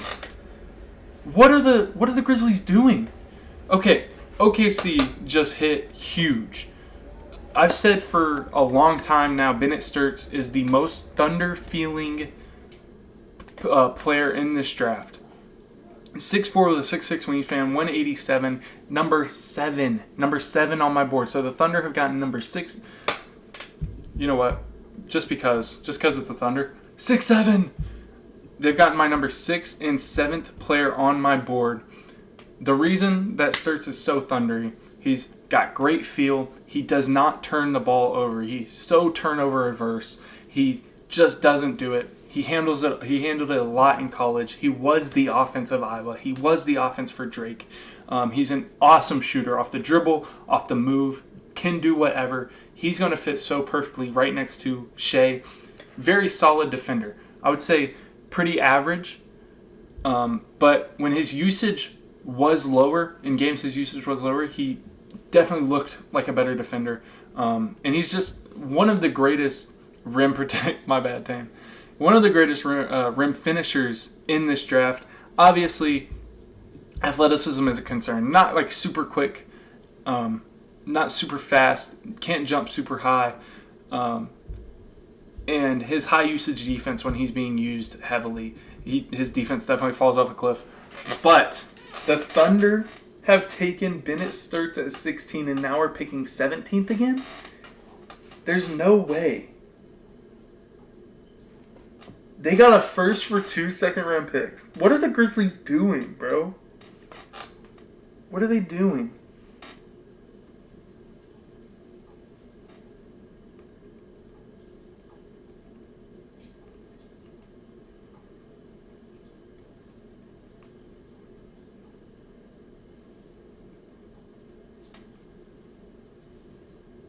I'm texting my dad. What are the Grizzlies doing? Why would they trade a first for 2 seconds? They need first-round picks. I'm really confused. Now, who did the Thunder take at 17?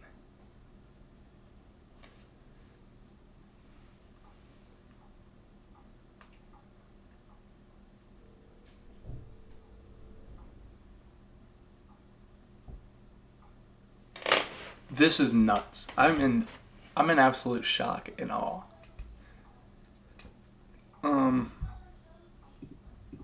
The Thunder are back on the clock. Oh my gosh, dude. I'm so happy. I could cry, bro. We got Mara and Sturts.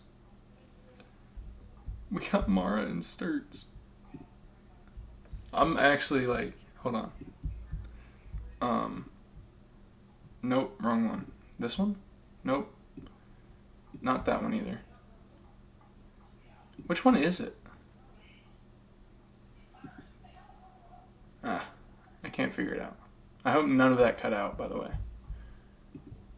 I was trying to get y'all to see my board. But I mean, my number 5, the 5th guy on my board is still falling. But they've got number 6 and 7 on my board. And the 5th guy on my board is still there, by the way. And I'm lagging, so I'm sorry for everything I just did. Ooh, it looks like I crushed it.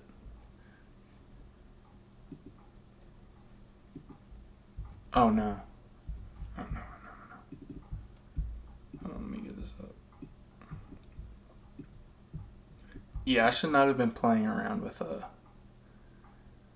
I shouldn't have been playing around with my stream setup stuff. That's on me. Okay, no. The Grizzlies the Grizzlies are selecting 17th. I was about to say, that makes no sense if that just happened. So the Thunder trade up 1 pick, get Sturts, make sure they get him, and please tell me that LeBaron Philon is going 17 to the Grizzlies. Because that, with him and Cam Boozer together, wow.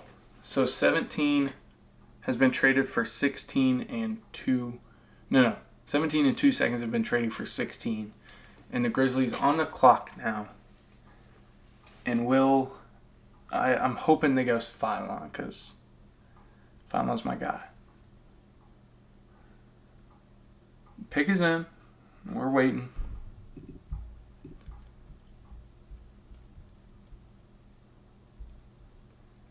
A, B, C, D, E, F, G. I have to do that every time I pull up my thing to get the pick. I'm gonna put LeBaron up there. I think it's gonna be LeBaron.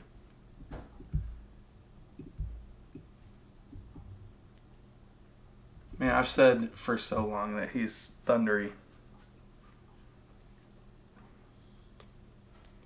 I'm in disbelief that we just got him. I didn't think it was ever going to be possible that happened.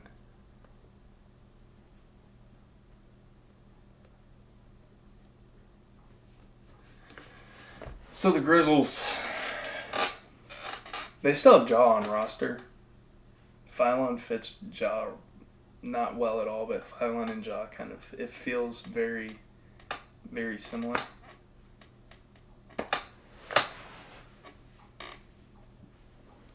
I'm in disbelief. In actual disbelief that the Thunder just got Ben Simmons.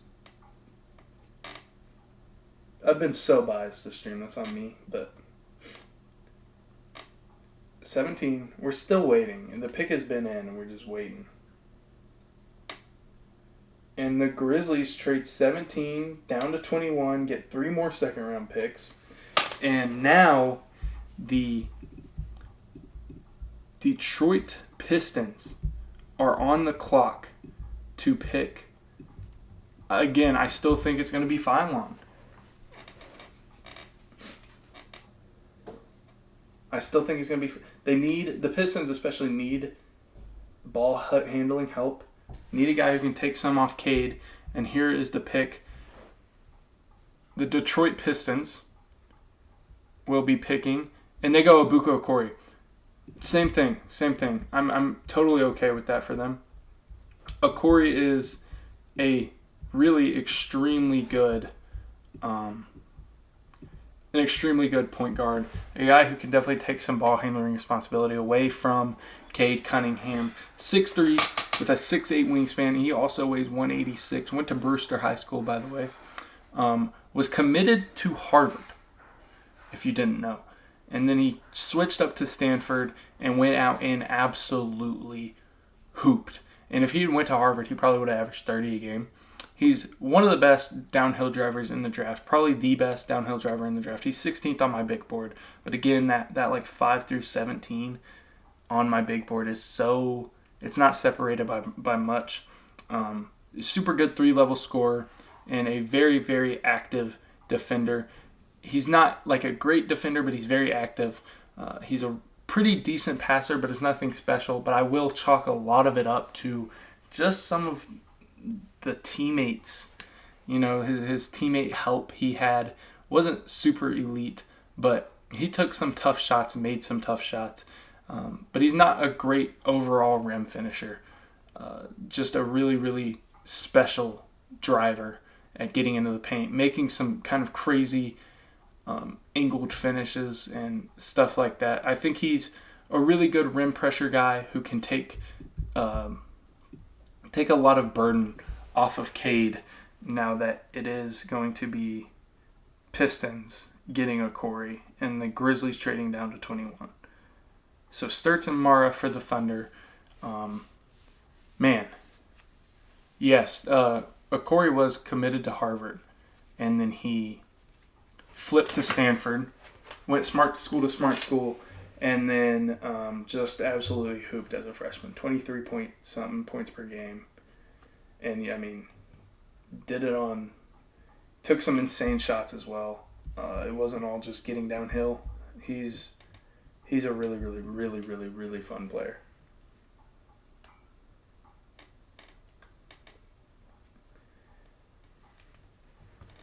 Whew. Man, I might go get some water since the commercial's on, and y'all can just look at my room. Y'all gonna watch this moon ball bounce for like 3 bounces.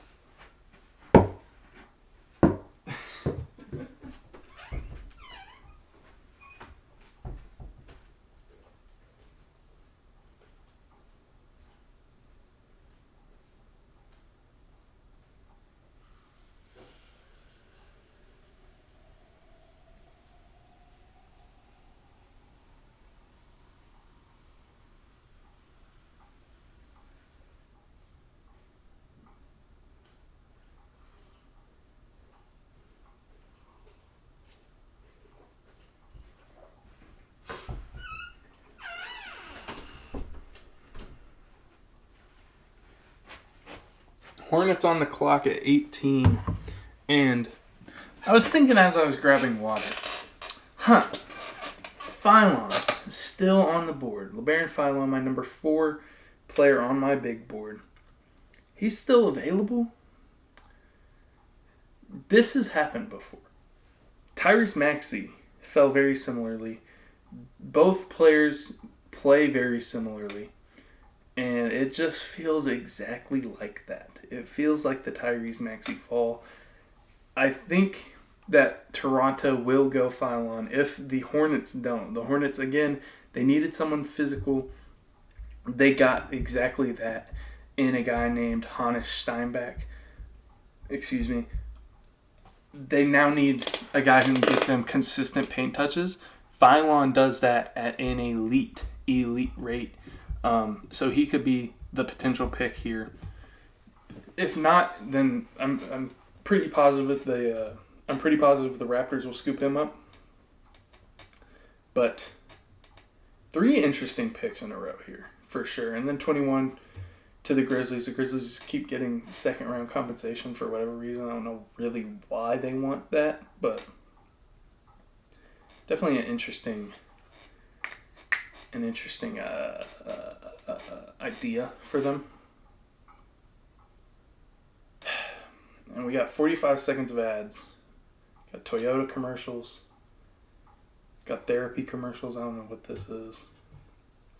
I promise y'all, I'll get y'all something next year. I promise. I'll get y'all something next year. You'll get to watch me try a food or something. In between picks. In between certain picks, of course. Not all of them. I'm going to really put my... it's not even my degree, but I've taken a lot of classes of like film and stuff, so it could be fun. I should probably put this range in the fridge. All right, pick is in. Finally, the Charlotte Hornets are up and ready to pick. I'm really intrigued at where this goes. I can't believe Phylon's still available.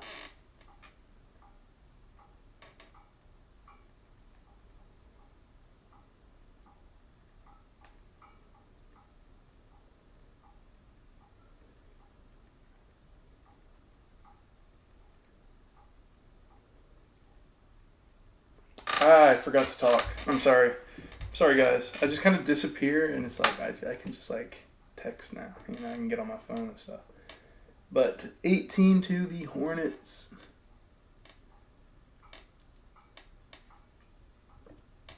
Come on. And then we're what, 4/6, 2/3 of the way through. And 2 picks. So here comes Commissioner Adam Silver to deliver the news. The 18th pick, the Charlotte Hornets select Christian Anderson. Okay. I like this a lot. Christian Anderson. Did I forget it? Okay, no, we're good. Christian Anderson was the number 9th player on my board. 6'2" with a 6'6" wingspan, 180. He is a really, really good three-point shot maker. Was unbelievable in FIBA. Then went on to just be fantastic at Tech. A high-usage ball handler who is a really, really good passer. Played alongside JT Toppin. But he's great in the pick and roll. He's a 3-level scorer. He has some of his dribbling tendencies, stuff like that, reminds me a lot of Darius Garland. It's very Darius Garland-esque. Not as fast, not as quick, not as doesn't have it on the string like Garland, but definitely a really, really, really fun ball handler, fun player. And he elite, I can't say it enough, he's an elite three-point shot maker. The concern is definitely just all size related. I mean, size as a defender. He's not like super, super quick, so that can be a bit of a concern. But just out of the pick and roll, it's special. It's very special. And that's what he really, really does. And playing alongside Toppin and just making some passes off of it. And again, just had the ball in his hands a ton at Tech. And he deserved it. He deserved to. I mean, he's a great player and a great shooter.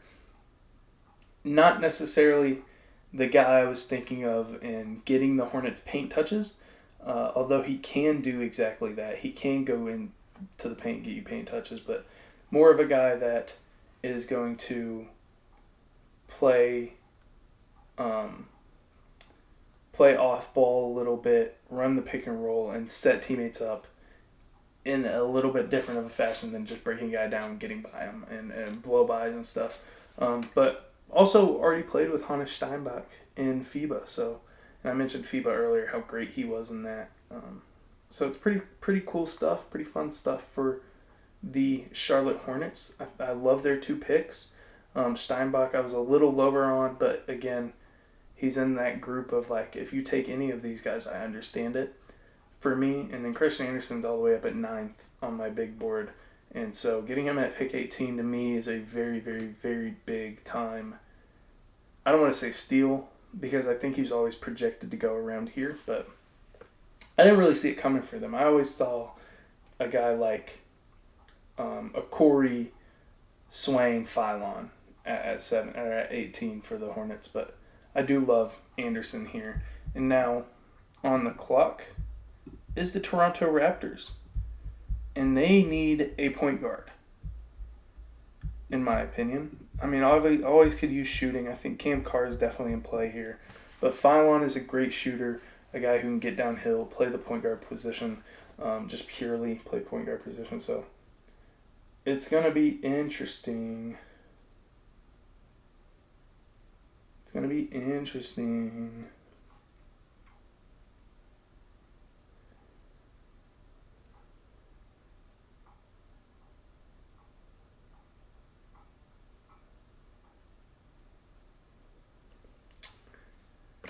Just waiting. Patient. I wonder if Shams will join the show.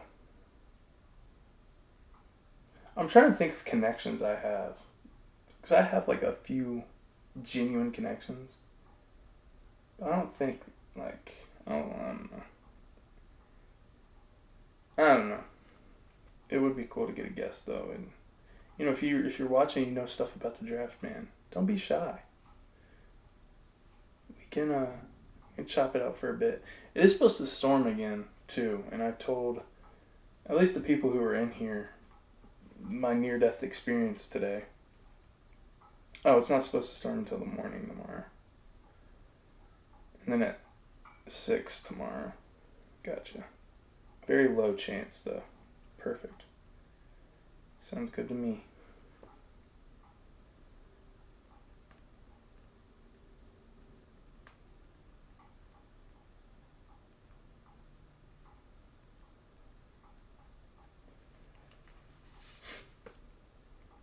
And the Raptors should have their pick in by now. So I'm going to put the thing up. Put the screen up. The Raptors pick is in.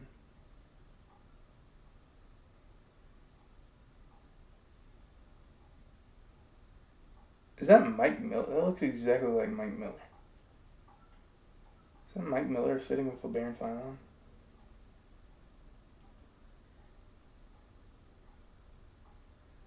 And the pick is in for the Raptors. Here we go. Where are you, Adam?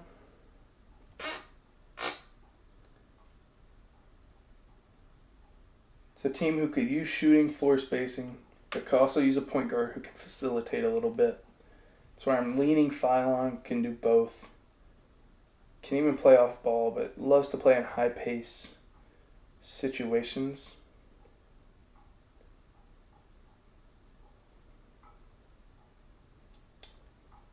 And Cam Carr still being available.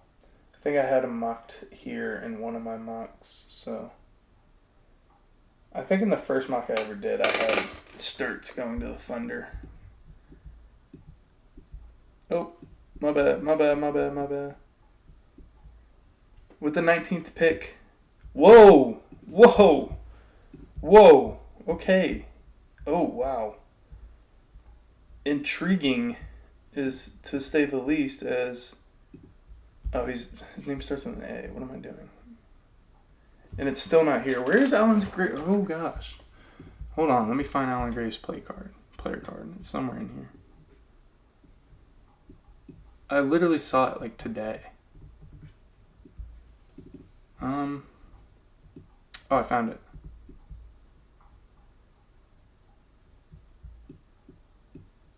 Hold on. We're getting there.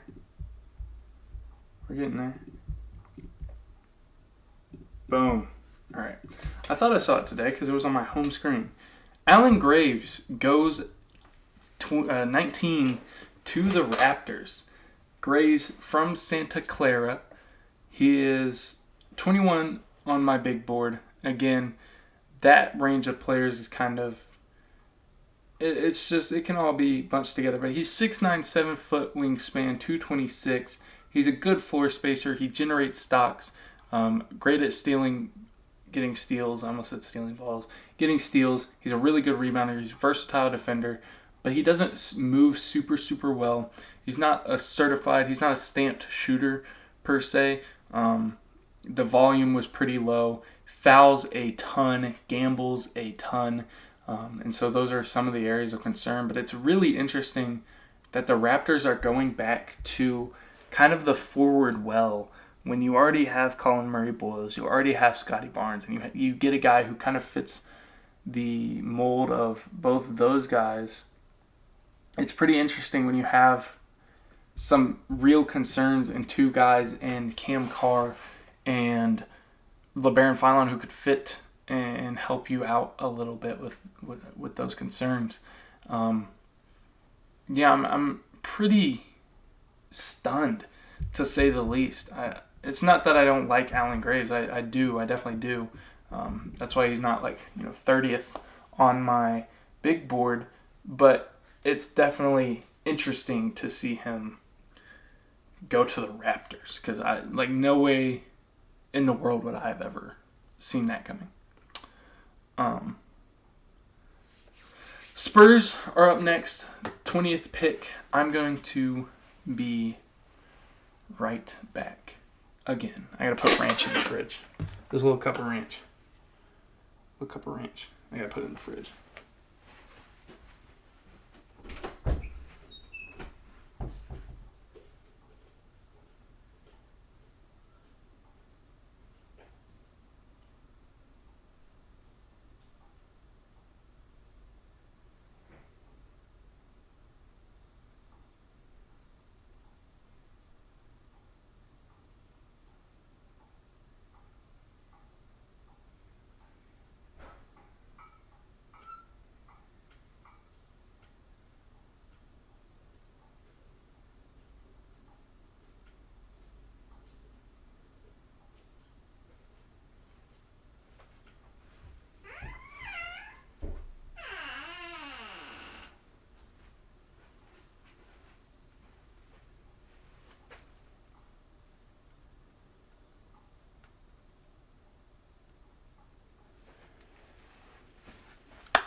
All right.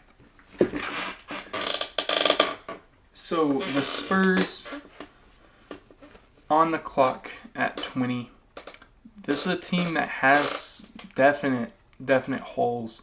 Could use shooting, could use ball handling, could use rebounding, physicality, another 5, another 4, more wing shooting. I like Cam Carr in this spot. I also like LeBaron Philon a little bit in this spot. If they get Philon, I'm going to be kind of sad. Because he'll be a little buried. Same thing with the Thunder, though. I probably would have been like, But Thunder have a way of taking guards and making sure they all play. And we saw a little bit of issue for the Spurs when it came to that in the finals and just throughout the playoffs and throughout the season. Because no reason Dylan Harper was not playing to close games. The pick's technically not in for the Spurs yet, but I'm putting the pick is in thing up there.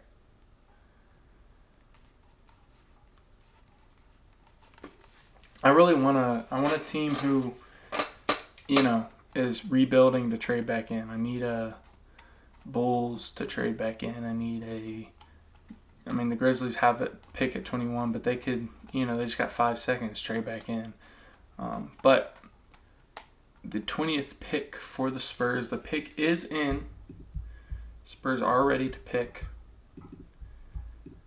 Allen Graves is the guy I really liked here. Obviously, he's gone now. He's a guy who could stretch the floor a little bit, gets a lot of steals, rebounds really well. But now, you're in a really weird position without him on the board. I like Cam Carr a lot here. Again, another wing who can really shoot it. But I'm intrigued and interested. Intrigued and interested for sure.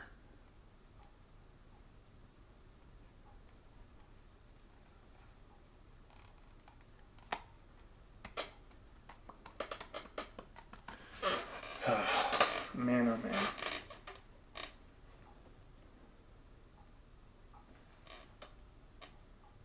Sinek would be interesting. I'm not super high on him, but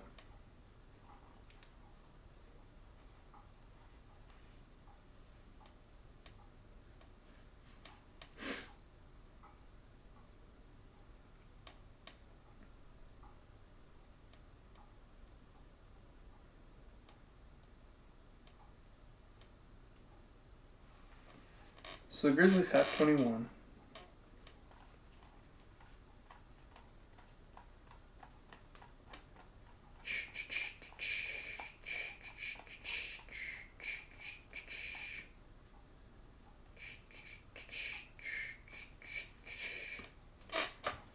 What a phrase tweet by Shams to say 2 second rounders for 60. I mean, you know, should have been smarter than to think that they would only trade 2 second rounders for 16. Like, that would be crazy. But it's funny that he said that. There's no way the Grizzlies were gonna take him there though, right? Maybe they just didn't want to get jumped. Anyway, the Spurs picking at number 20.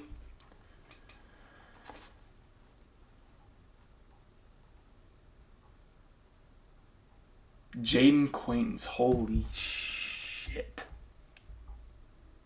Oh my god. I forgot he was... Oh, where's his card? Oh my god.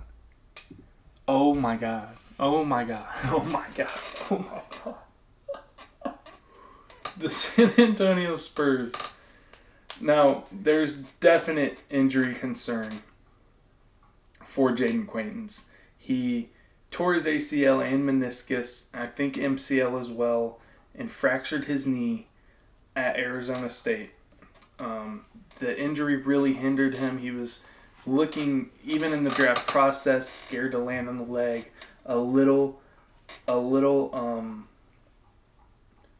less athletic than he normally looks. He's still super, super raw offensively, but this is a guy who, if he didn't get hurt at Arizona State, he would have been probably my number 3 guy. If he had just, even last year, like, he probably would have been my number 1 guy last year, or my number 2 guy, maybe 3 last year. I forget Flagg was in Harper in that draft. This is a guy who's insanely athletic. Really good frame at 6'10", 7'5" wingspan, 253. Versatile defender doesn't even say enough. He's a very rare guy who is at 6'10". I would be willing to say, hey, we need to shut so-and-so guard down. We need to shut Shea down. Jaden Quaintance, you got him. Hey, we need to shut Luka down. Jaden Quaintance, you got him. He is that versatile as a defender. He's an awesome rim protector. He's a stocking machine. But he can guard... he probably can't guard Shea and Luka. No one can. But you know what I mean. Like, he's a guy who can switch up on guards. Even if you want, he can probably just straight up play guards one-on-one. It's unbelievable how good of a defender he is. Obviously, as I said, super raw offensively. But if he can get healthy and he can get that knee back to at least 90%, 95% of what it was, him and Wemby together is... Scary doesn't even do it right, do it justice. Like, that's why it's a wild thing.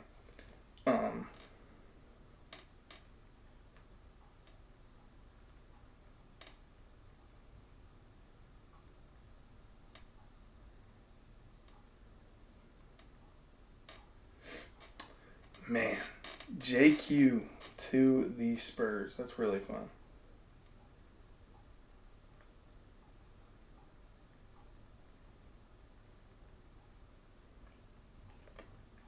The Pistons, the Grizzlies selecting here at 21. I would be appalled if they don't go LeBaron Philon here.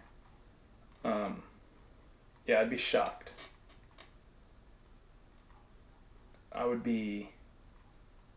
It'd be crazy for sure if they don't go LeBaron Philon here.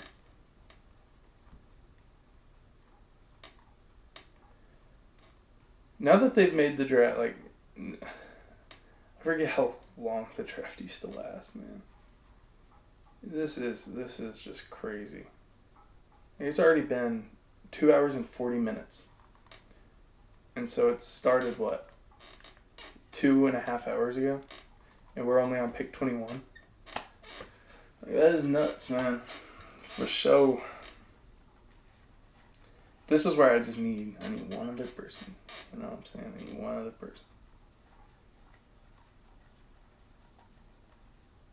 Uh-oh.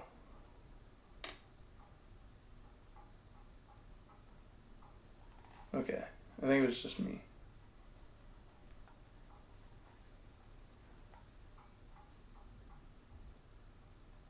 Maybe the stream just crapped itself. There's a very high chance. Oh no. Not good. Not good.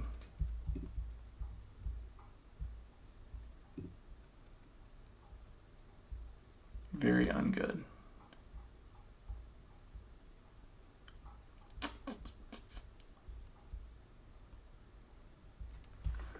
Okay, hold on.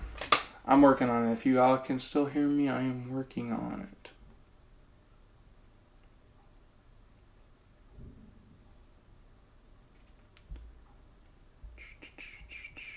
Okay.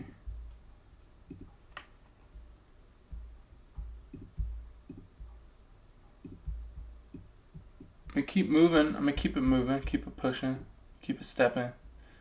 Hopefully everything's okay.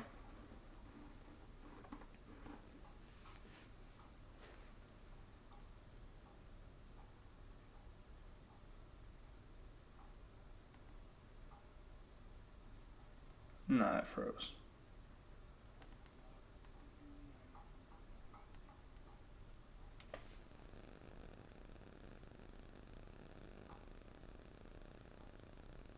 The audio's still good. The picture might be working again. Are we good?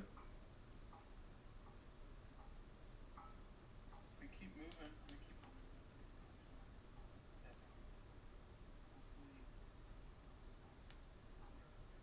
I mean, it's not great, but I think we can work through it. That's the good news. Because the pick is in for Detroit. Y'all can hear me. We're podcasting basically now. Pick is in. The Pistons on the clock. Or the Grizzlies on the clock, excuse me. I'd be shocked if they don't go final line here.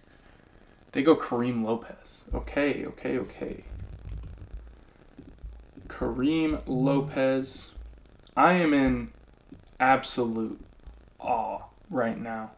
So, the Pistons turned into the Grizzlies select Kareem Lopez, 6'10" with a 7-foot wingspan. He's 36th on my board, weighs 222 pounds. He is the first ever Mexican to be drafted in the first round. Big congrats to him. Awesome for him. Played with the B&Z Breakers out of New Zealand in the NBL. He's got a great frame and positional size, pretty good feel off the bounce, and a lot of upside defensively. His negatives is he just doesn't really excel in anything. His shooting is very inconsistent, and he's not really like a smart or technical defender, which is very concerning to me. But definitely a guy who can, make an impact, I think, in the future. Kind of Hugo Gonzalez-y. I think that about like Sergio De Lara too, but just a kind of that mold of basketball player is Kareem Lopez. And now 22 to Philly. They've done it before. I doubt they do it again. In terms of taking LeBaron Finelon. Could the Hawks get Finelon at 23 even though they went Flemings? Just really interesting stuff now. Really interesting stuff. Trying to make sure I know y'all can hear me, which is good. But if it's gonna keep lagging, then the Knicks could get Finelon potentially. There's no shot that Finelon falls out of the first round. I'd be shocked.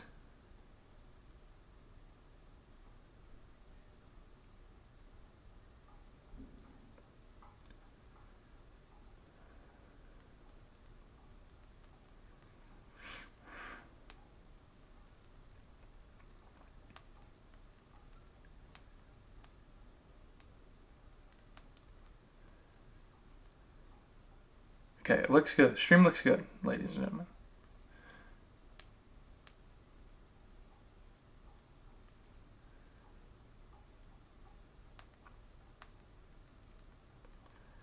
What was I looking up?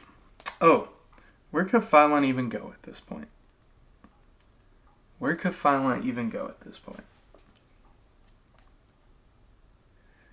Lakers would be crazy. They're probably going big. Here's the thing. Sixers, probably the Sinak spot. Hawks, probably going to go big, like Vasar. Knicks, could go anywhere. That might be the Phylon spot. Lakers, probably going to go big. Nuggets could go Phylon. Good Lord, if the Nuggets go Phylon. Celtics could go Phylon. Wolves need to make a move and get up and get Phylon. Phylon just smiled, which is probably a pretty decent sign. But man, oh man, oh my, oh me.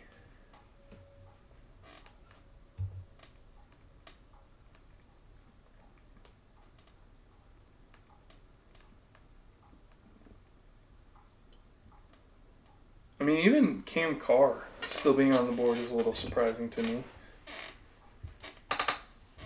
It looks like Phylon's getting picked here at number 22.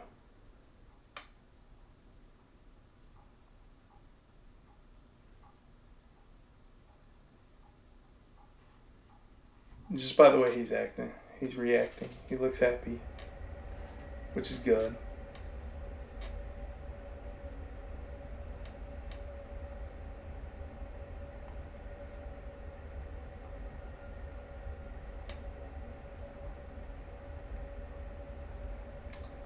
ESPN's best five available is Phylon, Sinak, Carr, Evans, Ejiofor.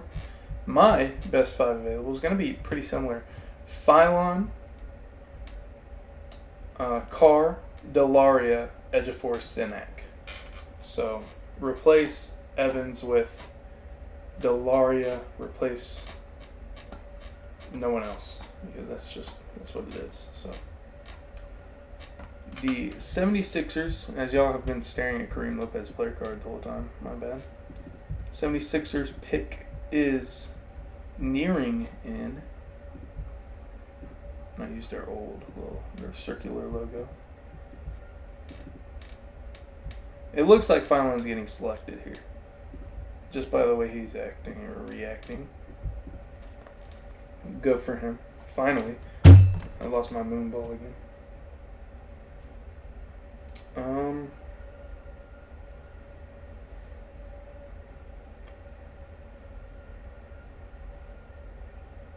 want to know though.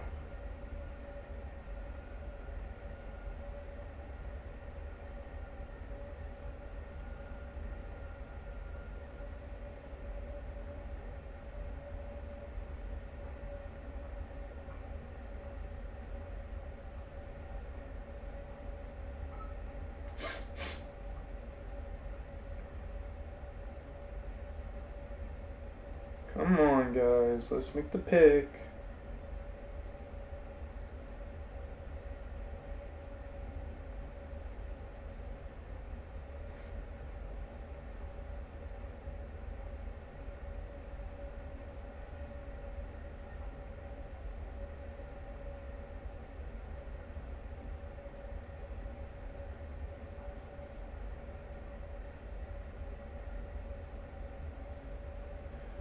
Alright, here we go. Sixers pick is in. I think it's Phylon, the way he was acting in the green room. The 76ers select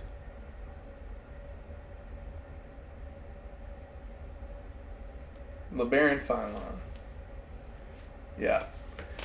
Been about time, man. It's been about time for him to go. And listen. The 76ers have done this before. They've done the whole guard fall, we get guard. They did it with Tyrese Maxey. Maxey was undersized, seen as a bad shooter, whatever. No, he shouldn't even have been seen as a bad shooter. But there's plenty of people who think Phylon is great, me included. As you can see by my big board number 5, he's 6'4", 6'6", wingspan, 176, a little tiny for sure. But he is 5th on my big board. He is incredibly smooth, great defensive background. As a freshman, was just a point of attack defender. Still got in the paint some. I was ready to take him in the lottery last year. He goes back to college, and he answers every single question about the offense that you could possibly have. He took this just in a huge, incredibly huge offensive jump, and he has nearly no holes offensively. 3-level scorer, great interior finisher, and just does it at such a high level, at such a high pace, and can really, really shoot the 3 ball now. Negatives, again, the small frame and then the low stock rate as a sophomore, but it wasn't that way as a freshman, and he had a huge load on his plate. He also made the best defense I've ever seen in college basketball in Michigan. He had 35 on them, 35 and 4 assists with I believe 1 turnover, maybe even 0 turnovers. So that is LeBaron Feinlein for you, and I think that this is a guy who is going to have a incredibly great and long NBA career, and I'm shocked, just shocked he fell to 22.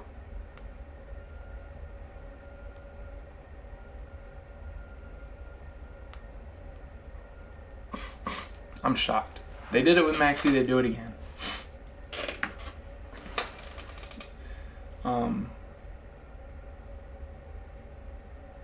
Feinlein averaged 10.6 points as a freshman on 3.8 assists, 45% from the field, 32% from 3, and then went up to 22.6, 5.8, and 50-40 from the field and 3. So just a guy who he took a huge step, can quickly improve, clearly. And I'm excited to see. I'm excited to see what he can do in the NBA, especially with the Sixers, and probably just taking over a whole unit off the bench. That'll be really, really exciting. And honestly, for the Sixers, you make up a little bit for the Jared McCain trade, just a little bit for sure. Hawks picking next, and then it's the Knicks, and then it's who else? Hold on. I'm very confused. Knicks and Lakers are. I need to do math. So 23, 24, 25, 26, 27, 28, 29, 30. 8 picks left, 5 minutes per pick, 40 minutes left. I can do 40 more minutes. It'll put it at about a 3.5 hour stream though, which is nuts. They definitely should have broken this up. It just shouldn't take this damn long to make a pick. As the Hawks pick is in, and we get to flash this up here again. They took Kingston Fleming's first time around. Really fun pick for them. And this one should be interesting. I'm really debating on tomorrow if I should come back and do the second round. Or if I might just record my reaction to all of them and make a little video out of it, because then I could do something else, and I don't have to be fully locked in on the draft, even though it's fun, but golly, boy. I mean, it's tough. It's to do it one person, you know what I mean? One person only, and you have to come up with a dialogue to talk for. It's gonna be 4 hours of straight up just straight talking. So it's rough. It's rough. Let's see how we're doing. Sounds good. Everything seems good. 6 people watching.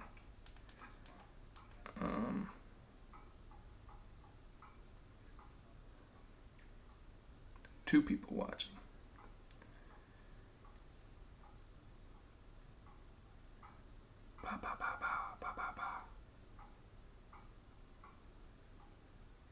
But hey, good news is I reached 11 people watching. My favorite draft creator outside of myself is at 176, so I'm not too far behind.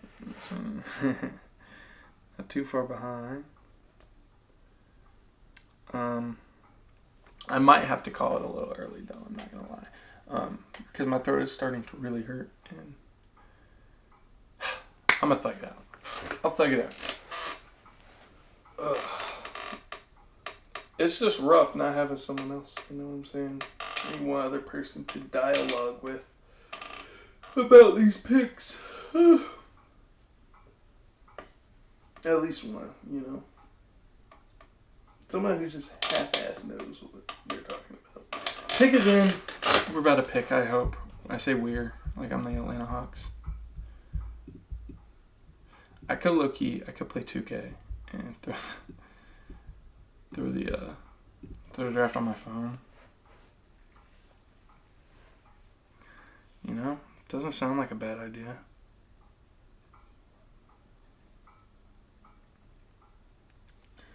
Here we go. The Atlanta Hawks pick is in.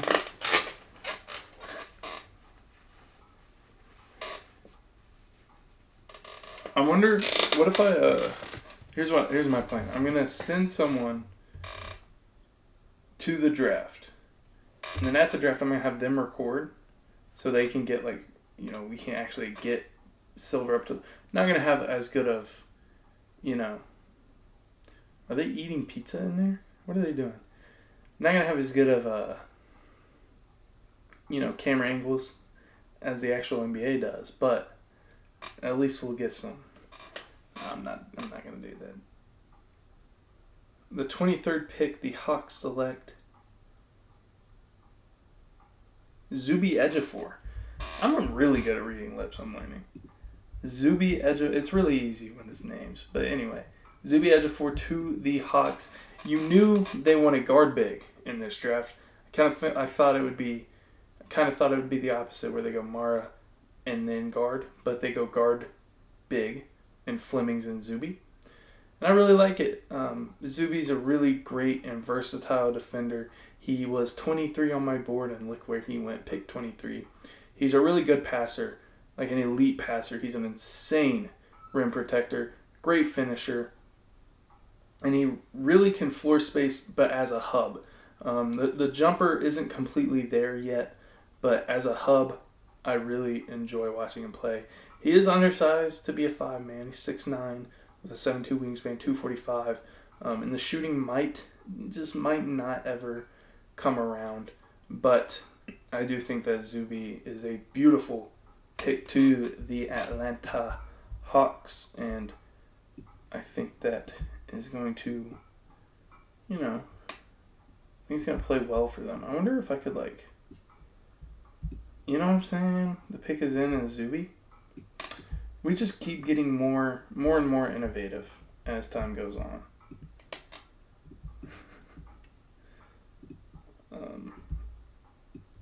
This year's is definitely better than last year's. We're lagging less, too, than last year's. I don't know if y'all remember last year, for those of you who were in it. Why can't I get... Oh. Gang. There we go. The Knicks on the clock. 24th pick. It's a really interesting spot for them. Again, I've mocked them Henry Vesar 8s of tens of thousands of millions of times. And I still really love it because he's a stretch big who can really shoot the three, can really pass it. Defensively, he's not great, but outside of that, it's he's really, really, really good as a offensive player and really fits that Mike Brown system well. I also could see Josh Jefferson, Sergio Delaria, Cam Carr, obviously. Cam Carr, my top 5 left are Cam Carr, Sergio Delaria, Chris Sinak, Malik Thomas, and Bruce Thornton.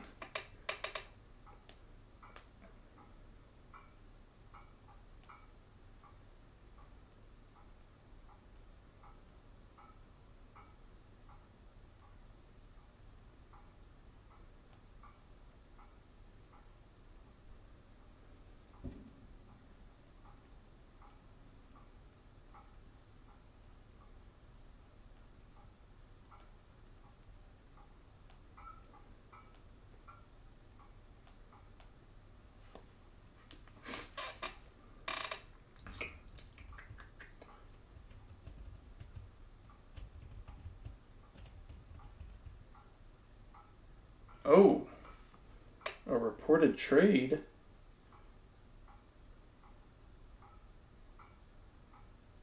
Huh.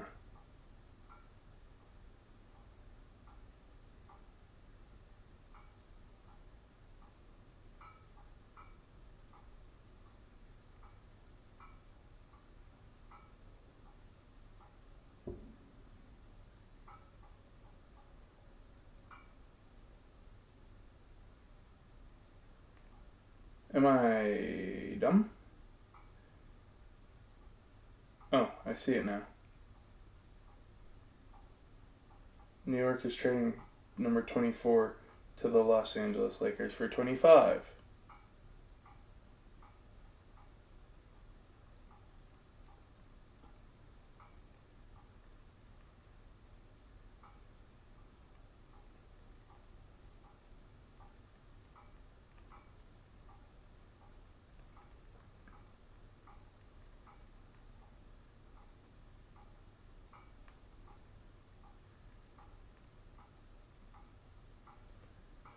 I'm confused. I know Sean likes to be first and doesn't like say, "Oh, here's the rest of the details." But what the hell is the rest of the details?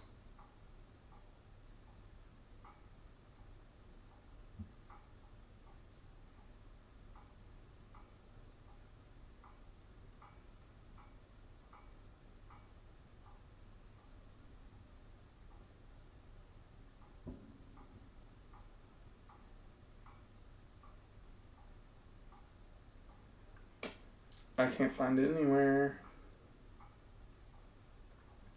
I have no idea. It's got to be a second or something. For the Lakers, though, Vasar would be sick. Cam Carr would be sick. If they draft Koa Pete, I'd be sad. Taurus Reed would be sick. Josh Jefferson, I'd mock to them a million times. And here is the pick. The 24th pick, the Los Angeles Lakers will select Cam Carr. Makes sense. Really good shooter at the wing spot. Any team that wants to win games needs some shooting. 6'6" with a 7'1" wingspan, 184. He's 20th on my big board, meaning that they did a pretty good job getting him at 24.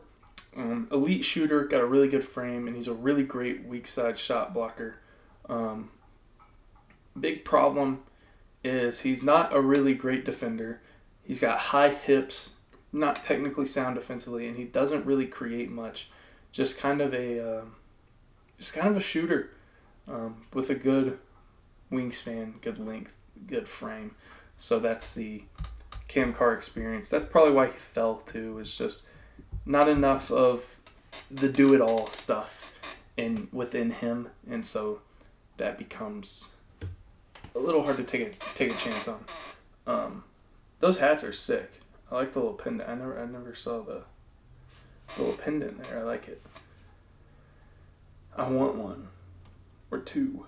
I never wear hats, and I want one.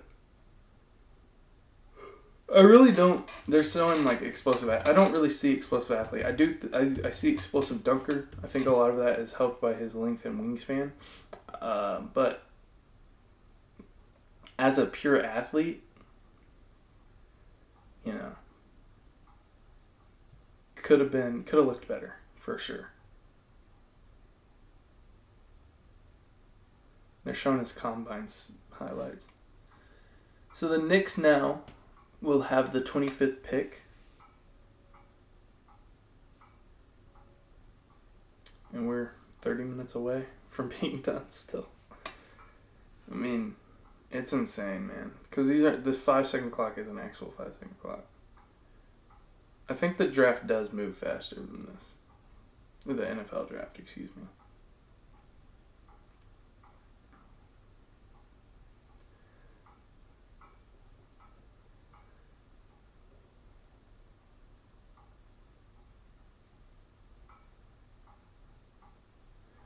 If people saw the dunk contest of 1997 nowadays, they would hate it, man. They would hate it.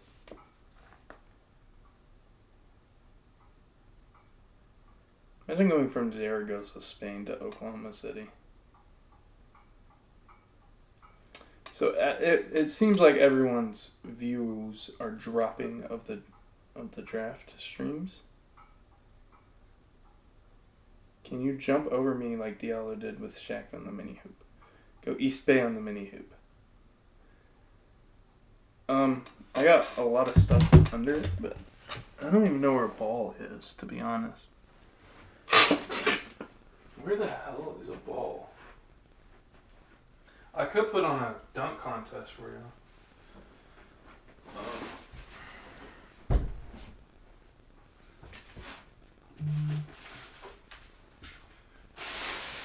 Got a clipboard. I don't even know where a ball is, to be honest. Oh, I see one. Oof, it's gonna be hard to get it. Here we go. Alright, we want an East Bay tan. Alright. I don't have much runway here, that's the problem. Like, it's literally, like, basically the size of my hips. And I have bad ankles, so tan, hospital bill on you if something happens. Alright. It's enough of that. Let me bury one though. Alright, I'm retired.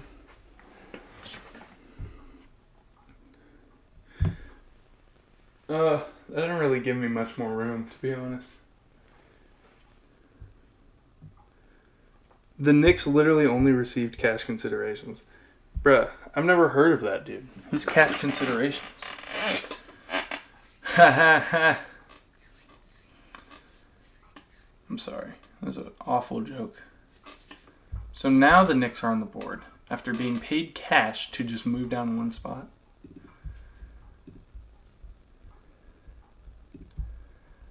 That doesn't make much sense to me.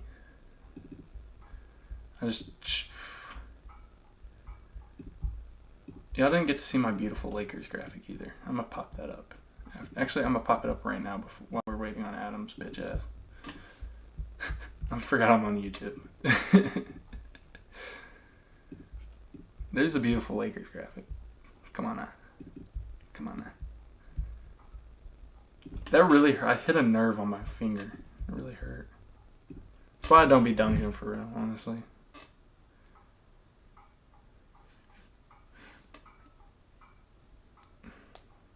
I'm not switching the door. I'm not moving my goal, bro. It's been there for years. Honestly, never mind. The pick is in. Fun fact. Hey guys. The pick is in. The pick is in.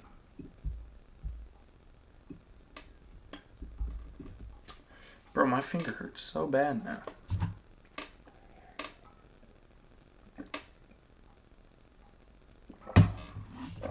I want Richie Saunders to be drafted. I want Ryan Conwell to be drafted. Just waiting patiently.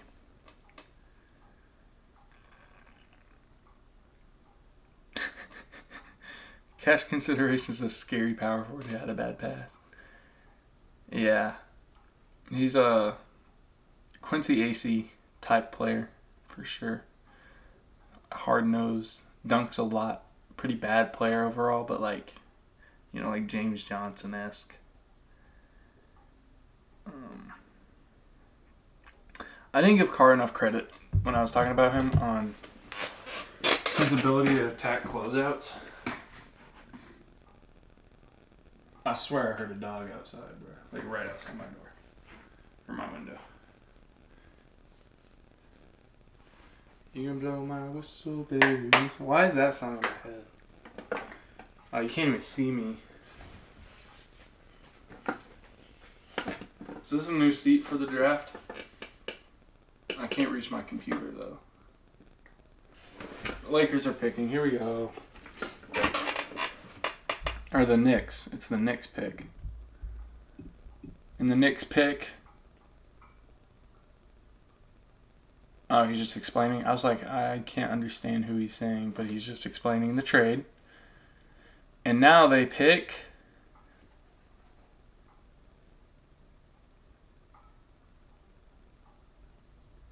Or is he still explaining? What is he explaining now?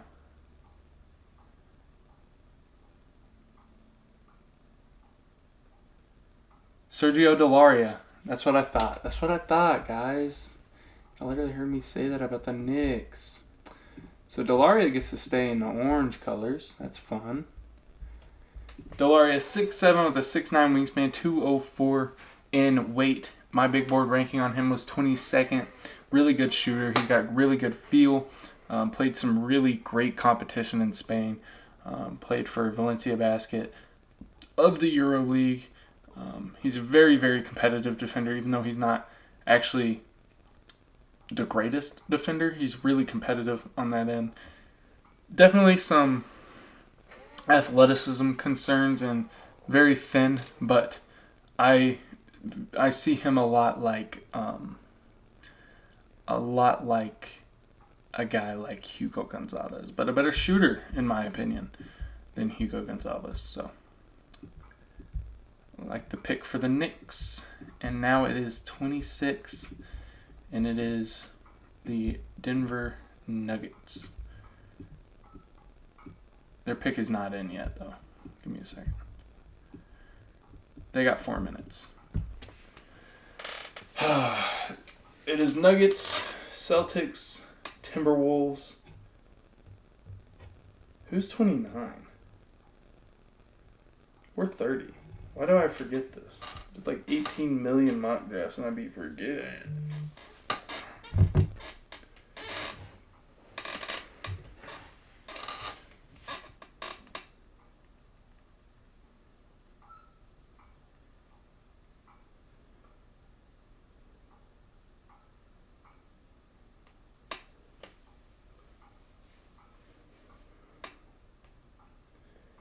Dun, dun, dun, dun, dun, dun, dun, dun, dun, dun.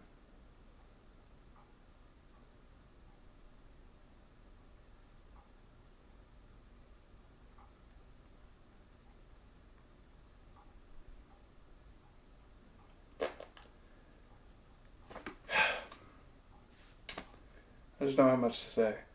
Nuggets. Who are they going to pick? Who knows? Honestly, probably. I've mocked Koa Pete here. Chris Sinek as well. Could see them going like Richie Saunders. Could see them going like Bruce Thornton, giving more guard play. They really need athleticism and rim protection. I would love like William Kyle here. But I definitely want them to go get someone who's athletic. That's the big thing. Go take Seth Trimble. I'm kidding. Don't do that. Not here, not at this spot, but definitely a potential idea.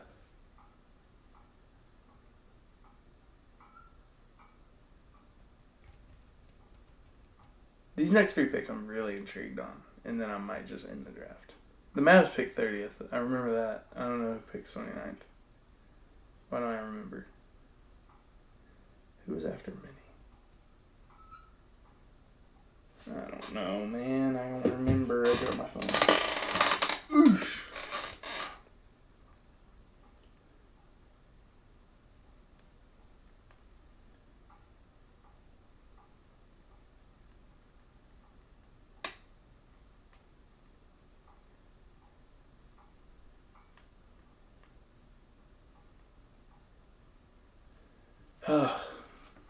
Yeah, I mean, Vassar would be crazy, though. Less room. I think it's going to be Sinek. It could be Malik Thomas, but again, I want to see them draft athleticism. Koa Pete's very athletic, but on my big board, he's number 41. So, tough for me to say I want them to pick him. I mean, Richie Saunders isn't really that athletic. Baba Miller could be fun. I still think William Kyle, and he's a guy that a lot of people don't even have mocked in the first or second round, but I have him up at 30 because I love his athleticism, versatility, rim protection. Should be interesting. Isaiah Evans, could work too. We will see.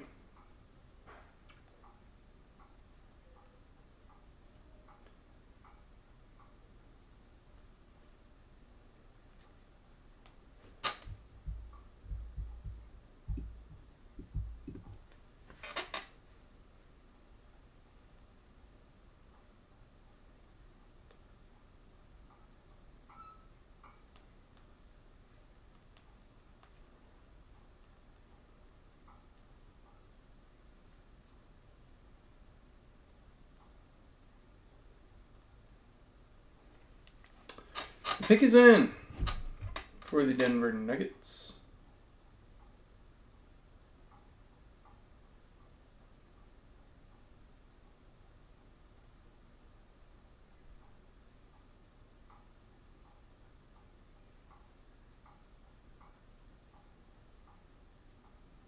They seem confused.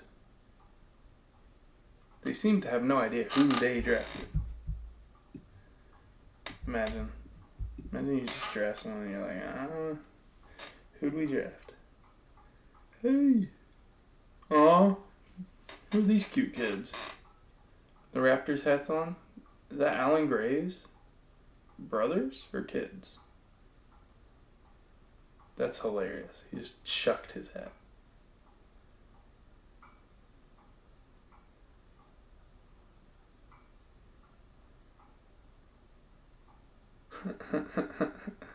That's great. I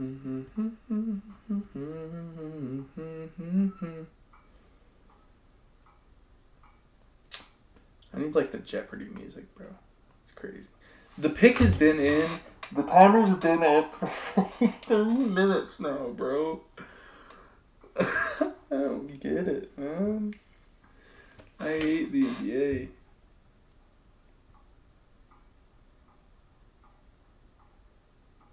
Like, what are we waiting for?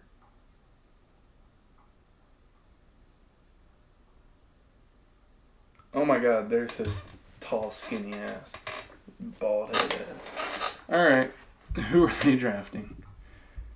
With the 26th pick, the Denver Nuggets select Tarris Reed. Interesting.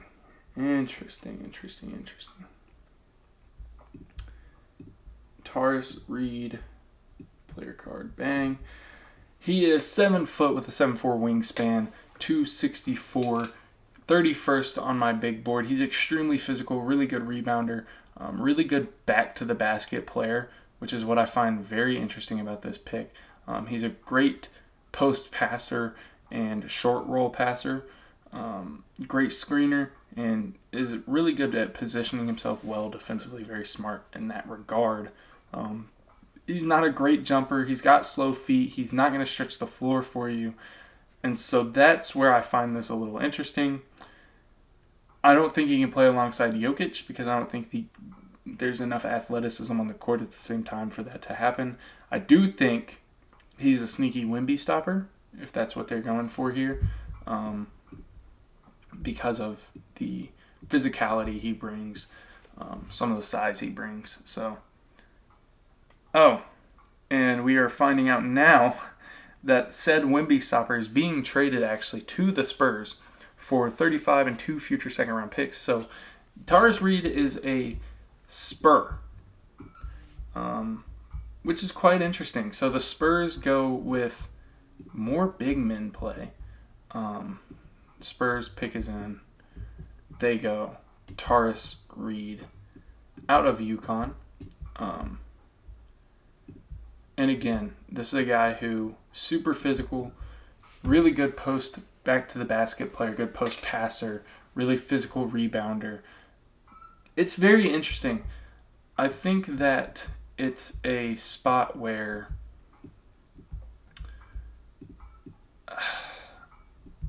I'm trying to think, like, from the Spurs' point of view, why go Tarris Reed? Is it just to take a guy off the board for Wemby? Is it to replace Luke Cornett? Because you obviously went Jaden Quaintance.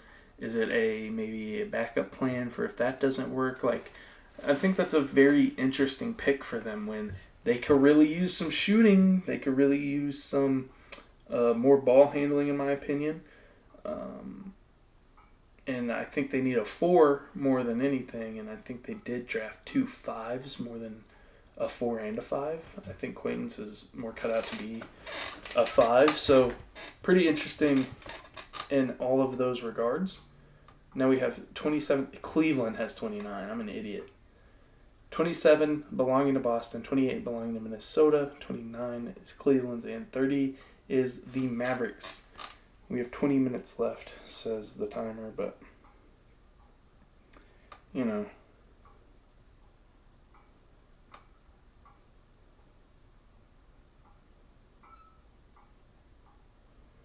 I know rim protection was a problem but Quayton's offensively and with the knee is not playable in the playoffs right now. Taurus Reed, to be quite honest, isn't much. He's not better than Luke Cornett right now.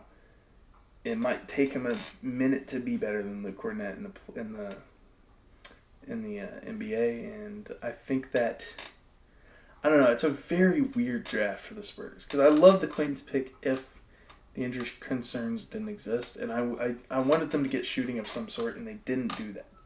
So that's where I just don't know. I don't know.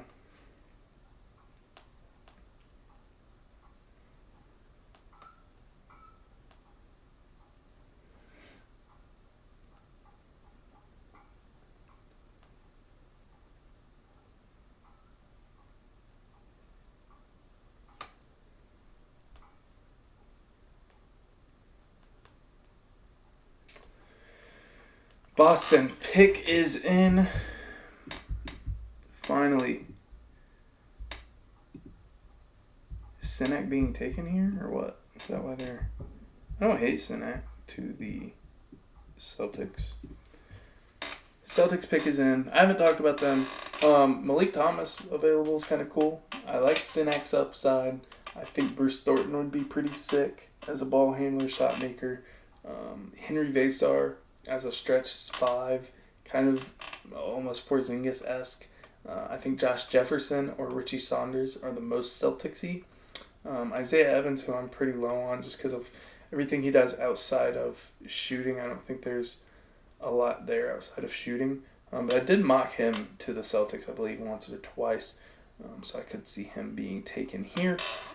And it looks like we're about ready. We are for the pick to be in and Adam Silver to announce. And with the 27th pick in the NBA draft, the Boston Celtics are selecting Chris Sinek Jr. from Houston. This is honestly a fun pick for them. I just realized I got rid of the button ticker this whole time, so that's on me. 7 foot tall with a 7'5" wingspan, weighing 240, 24th on my board. I definitely think that he is a guy who can potentially be really, really good. He's a great rebounder already. He's got high shooting upside. He's got really good touch inside. Can really make some mid-ranges. He's a pretty good rim finisher, and he just has so much upside. The negatives of him, he's super raw on both sides of the ball. He's not very strong, and he's not a great defender. I think he's got a long way to go in those regards. But yeah, I mean, he's a guy, again, who, as an upside pick, I think it's a really fun swing for the Celtics to try to develop him and turn him into something kind of cool, kind of fun. 3 picks left. Timberwolves on the clock next. Interesting spot for him. There's the man, Kelvin Sampson. He saw Kingston Flemings go 8 and Chris Sinek go 27th. At 28 to the Wolves, I really wish they could have got a guard. Obviously, Ayo has been extended now, even though they couldn't extend Nickeil Alexander-Walker. They extended the worst player for way more money, interestingly enough. Traded Julius Randle for, well, I guess this pick is the Nets, huh? Actually. Yeah, reported trade. I forgot that this trade was a part of that one. So the Timberwolves don't even get to pick here. It's going to be the Nets, and I think you were 1 pick away from Chris Sinek, which could have been pretty fun for them. But maybe you go get someone like solid. Maybe you go get Malik Thomas, who's the young guy left, the young buck on the block left, the freshman who doesn't necessarily have upside or a ton of it, but is just the youngest guy there who you can develop as a shooter. I want to see them get a big. I think Vasar could be fun. I think that, again, Kyle could be fun. I don't think he'll go. Isaiah Nelson could be a really, really fun spot player here in this spot. Koa Pete is still available and falling. Rafael Castro as a center. I really like Ugano Nienso. I really like. So I do think that the Nets should go center here. But I'm intrigued as to where they go exactly.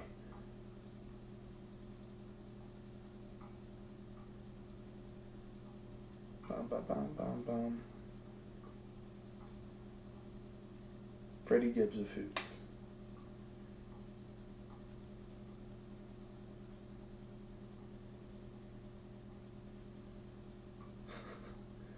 I haven't been able to check the comments comments because it's broken. No, my stream. It's broken.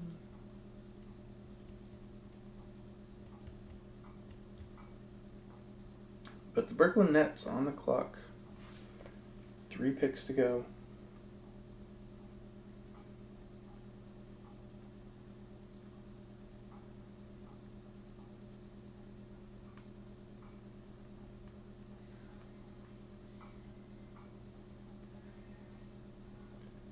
Definitely excited to grade these drafts.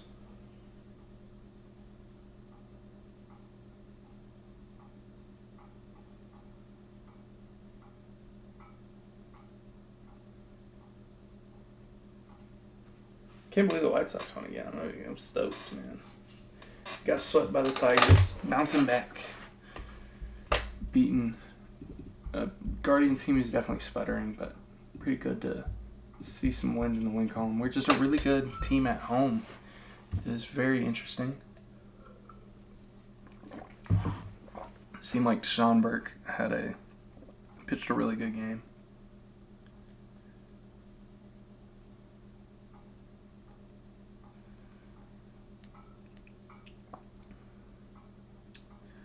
I swear this wasn't as long last time.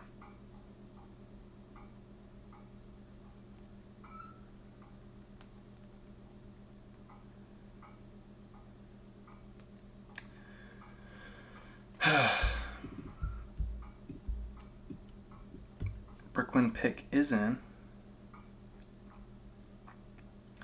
Bum bum bum. Well, I was looking something up and I just completely blanked, spaced. Got dumbfounded. Oh, the White Sox. Let's look up the White Sox today. 2-1 win over the Guardians. We're now 41-37. Guardians are 41-39 now, but definitely sputtering of late. Lost the series to the Stros, lost the series to the Brewers, lost the series to the Yankees, had the 2-0 series win against the Tigers, so definitely sputtering a little bit. But Miguel Vargas had a homer. Close Montgomery had a single, RBI single. Grichuk was 1 for 3. Meidroth 0 for. A lot of offers. Only had 3 hits on the day total. Only 1 walk. Struck out 11 times, but thank God for Sean Burke. 6 1/3, 1 earned, 6 Ks, and then Sean Newcomb, 2 2/3 through 45 pitches and just shut them down. I love to see it. Vargy hitting the bomb. Beautiful. Beautiful. Tomorrow at 1:10, I will be there in attendance. Well, from here. Jay Billis, Malik Thomas, Koa Pete, Henry Vasar, Richie Saunders, Josh Jefferson is his top 5. Our top 5 left on the board is Malik Thomas, Bruce Thornton, Josh Jefferson, Richie Saunders, Henry Vasar. Here comes Brooklyn with the pick. Literally just no young guys left other than Koa Pete and Malik Thomas. Don't have many freshman options. And the Brooklyn Nets, Josh Jefferson. I love it. I love it for them. Let me find his player card. Sure, real quick. Bang. It's beautiful card because I just love Iowa State's colors. Josh Jefferson, 6'9" with a 6'11" wingspan. He was in the draft, or in the stands at the draft, which is pretty cool. Can't believe he didn't get invited to the green room, to be honest. 246. He was 27th on the big board. Is that Mike Miller? It is Mike Miller. Okay. He's a great passer. He, as Ben Pfeiffer put it best, and I use this a lot now because it's just a great way to think of things. Like, I always kind of was like, okay, but if this guy's, he says he's overqualified to be a role player. I think that's just a perfect way of putting it for Josh Jefferson. He's got really good shooting potential. He's a great rebounder. He's a very solid defender. Good defensive playmaker. He's not a great athlete. The shooting is still a question mark. And he's definitely a tweener. But some of the passes he makes, some of the plays off the dribble he can make as a big, kind of how quick he is, how strong he is. I think there's just so much upside, role player upside here with Josh Jefferson, and it continues to fit what the Nets have been trying to do, which is get guys who can shoot, dribble, pass at every spot on the floor. Taking Danny Wolf last year, taking Josh Jefferson here this year, definitely fits that bill. In Cleveland up next, I've had Malik Thomas going here every now and then, so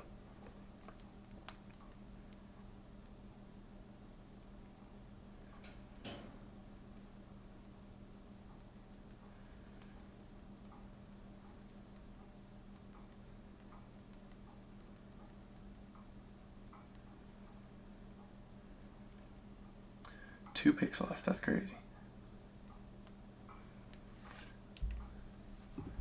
All right. I forgot again, dude. Cavs on the clock.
Too many people think the Giannis trade was bad for the Heat.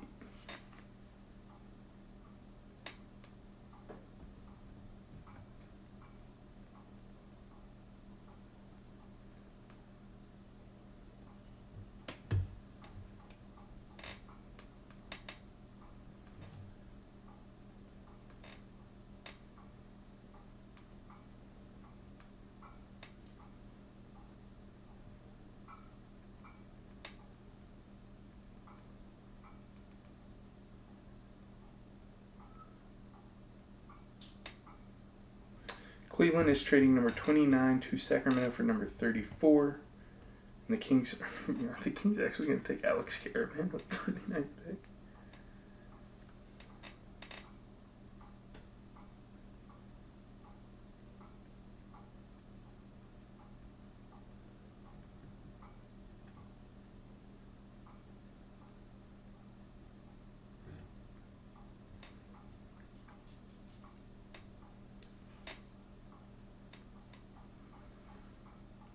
I don't really like the. I mean, I don't know.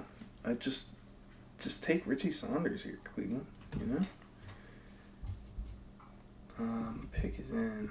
Sacramento Kings back on the clock. They took Acuff. Have Sabonis, who's one of the best screeners in the game, which is really fun for Acuff. I didn't even mention that. Potential to be really, really fun there.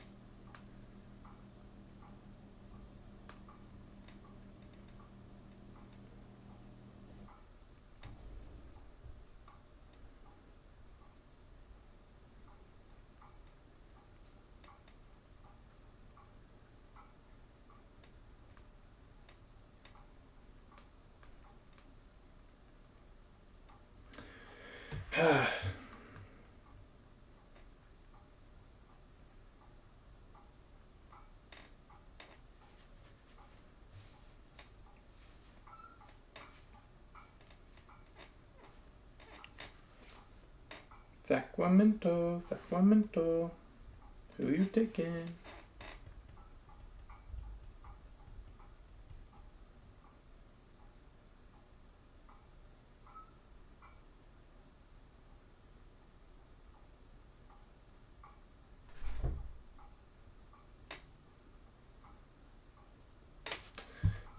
Just waiting.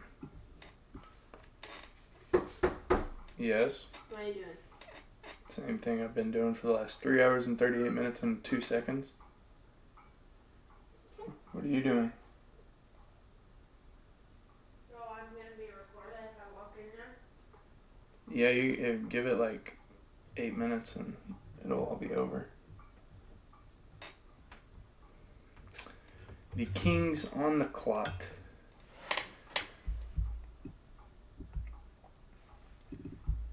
And they are selecting.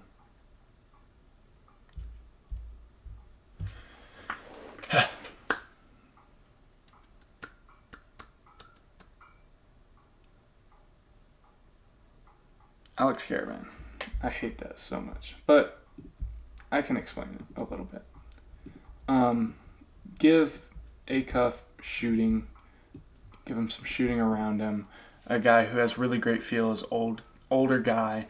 NBA ready.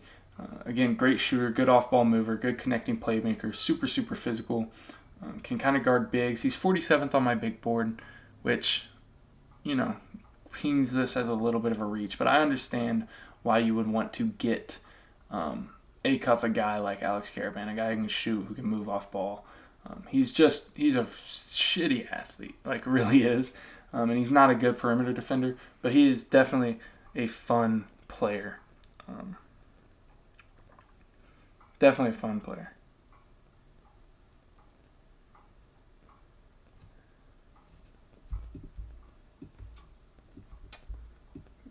And then 30 is the Mavericks, which is fun. Dusty May gets another pick.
Dallas.